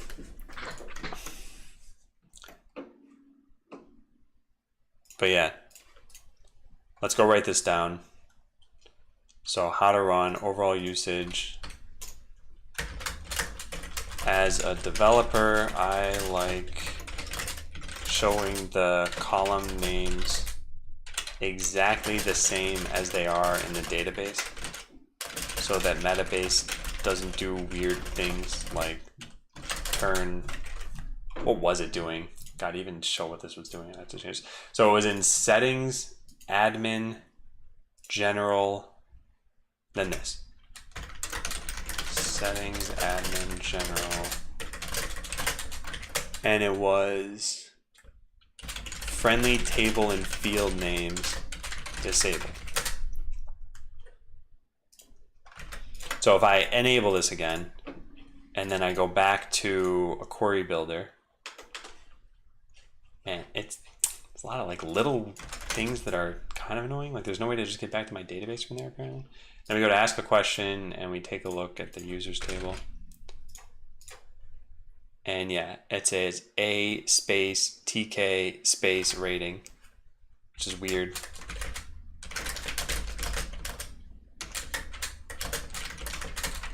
I don't know why it's doing that. I think it tries maybe parsing it into words somehow, but it does so weirdly.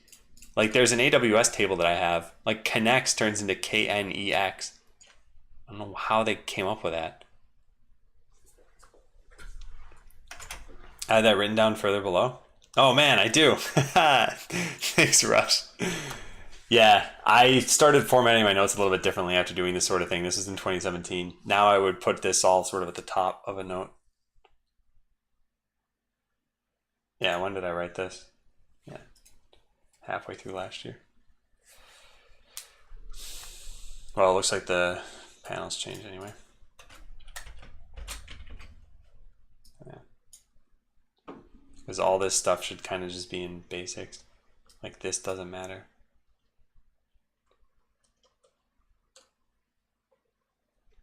If you want, you can make questions like this to get the number of users in the entire database, and you can filter on it dynamically.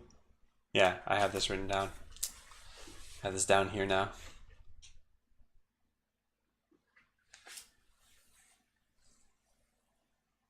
Huh. So I did have some of these notes already. Goes to show you that you should read your own notes, I guess. Well, I think I made them better today. You see it. So I could go turn that off again, but it's not going to matter because this is just running in my Docker container locally. What matters is that when I do this in production, I've got everything that I expect. And then I definitely can't show you guys these things. Also updates. Metabase 32.a is available. You're running 31.2. We would change. Can we even do this? We change this right in the Docker container. If I had update here, 32.a is the new one. Oh no, you can't. Yeah. So their newest Metabase doesn't have the newest version of Metabase. I said that stupidly, but what did they change since 31.2? 31.2 here. Okay, so let's see. Async queries, reduce memory consumption, fix some issues, fix colors and dashboards. I probably like that. Nice. But I'm not going to get this. Anything else? Yeah, some of this stuff sounds like it'd be nice. Especially something like this, security improvements. It is a little strange that they don't have the newest version here. They don't update the container on patch bump, and they release a lot. Yeah, but wouldn't that just be an automated process for them? Just build a Docker container? I guess not. Fix dumb edit button. Well, okay. So what am I going to do when I need to update this? I guess just hope that my Docker volume from before will work with this thing. I'm going to try to figure that stuff out later today. Oh, wait, no, there's still one more thing we didn't read. Oh, I didn't even make it through this. That's why. Should probably press this more often, ruining metrics. Thanks for resubbing, Godeek. And welcome back. You're a view boat again. There's something I forgot to write. Oh yeah. Note that you can also change the display name on a per table and per column basis via by updating the data model. Okay, anything else in here? Powering up. Cool, don't care. So getting alerts. Whether you're keeping track of revenue, users, negative reviews, or oftentimes you want to be alerted about something, Metabase has a few different kinds of alerts you can set up. These are the same thing as pulses, right?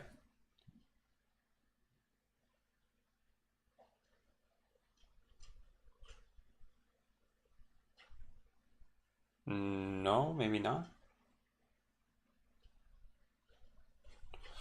They still have this? Where do you get alerts about this? Let me go take a look at that.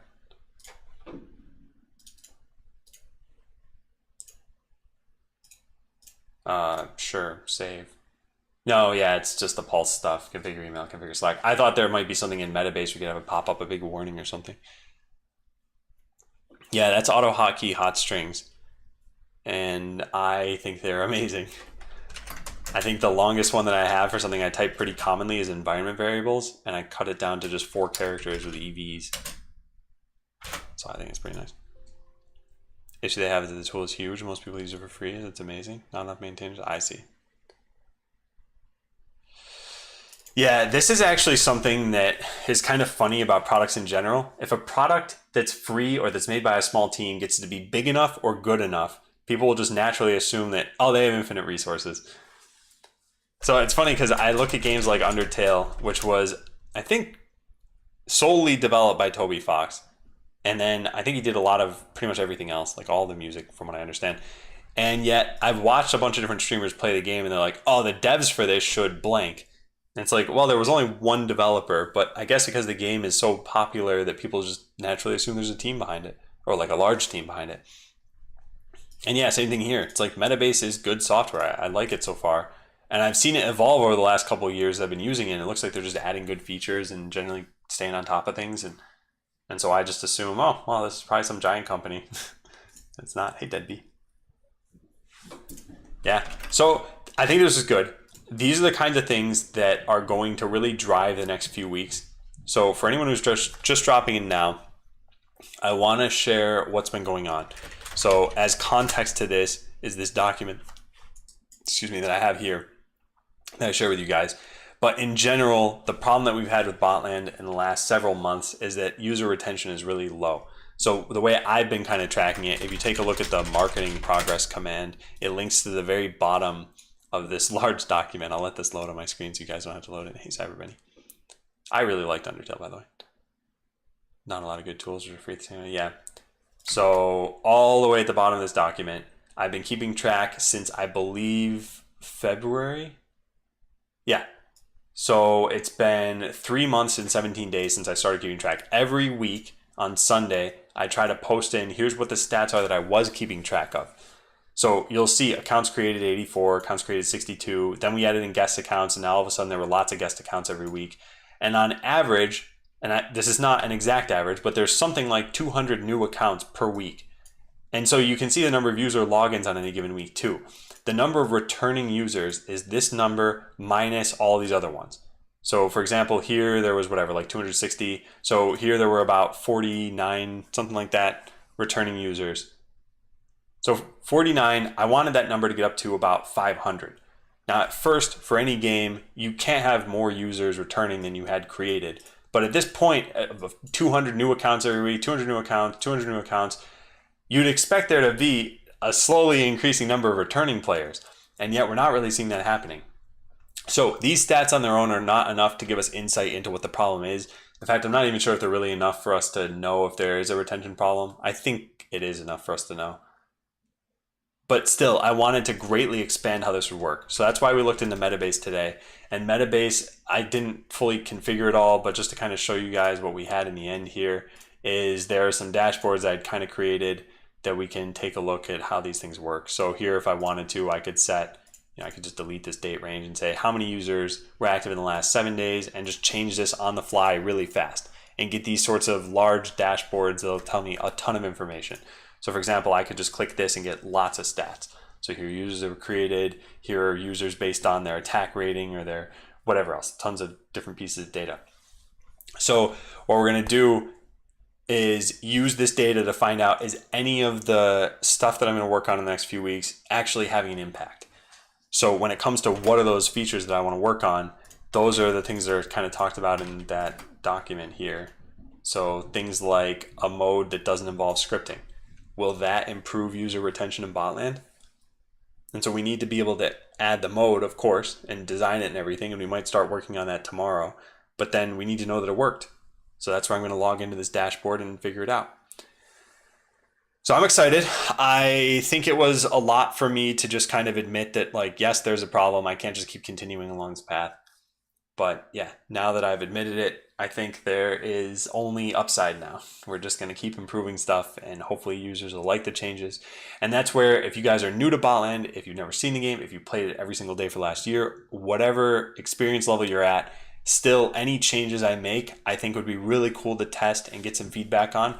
The last time we went through this situation was back in, I think, 2016, which is when we switched Botland to being an asynchronous, when was this? 2016, yeah. So this was a few years ago. Botland used to be a real-time game, but it also used to look like this. So the UI was not as friendly and welcoming to new players. There wasn't a tutorial. There wasn't a lot of just clarification on what's going on. And so I very rapidly prototyped some of these features, which is why when you put a factory down, it was just a letter F. Like, I'm probably going to do some similar things coming up, which is that I'll prototype features and I'll do so very rapidly. But I think Botland is in a case now where enough of the rest of the game is self-explanatory or has ways of telling you them. Like, for example, there will be a create button that's very clearly labeled create, where it's like, you don't need to worry about, oh, do I have to press a key on my keyboard or something like that? So getting feedback about that's going to be really important. And that's where you guys come in. So I will be calling upon you in the next probably a few weeks as we get done with this stuff. I imagine for the next week, there's not going to be anything to even test because I won't have actually made any changes. But yeah, eventually we'll get there. Oh, the Usher Go thing, you found it? Do you mind pasting it in chat? Yeah, Goon. And hey, the human. Is there any way to see if alternate accounts are being created by the same IP address? I don't have an easy way of doing that right now. And yeah, SLI, it does become very similar to other games, which is why I never wanted to do something like this originally. But the way I see it is other games with which this would be similar would not have a scripting mode on top of it. So basically, it'd be like Botland split into non-coding and coding. And there would be some people who like this and are like, I don't really like the AI though. And that's when they can jump into this mode and have a whole new world open up for them. Yeah, it is something that just periodically made bots. Yep. Yeah, it's not what SLI is saying. I kind of had to remake it. The original videos got removed. Oh, okay. Yeah, then never mind. I was going to try to paste it into Discord. Anyway, that's it for the stream today. I am going to try to keep my stream still to about 4 hours and just take care of some things off stream. So probably what I'll have done, or at least I'm hoping to have done, is at least the setup of some of this stuff on production and then however many queries I can get through. And yeah, we'll just kind of see how that works.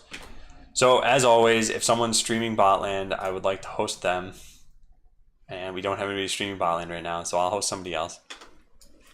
But thank you guys for watching. If you want to join Discord, follow on Twitter, etc., do so if you care to. The only thing I would ask you to do, if you liked any part of the stream, following it is really helpful. That is how I think we'll reach even more people. So who am I going to host? Well, you know what? I don't usually get to host Jessica. I'll host her. I don't know what she's working on right now. It is game dev, C++, shaders, music, feelings. So some combination of that stuff. So actually, I just closed this. Let me do this really fast.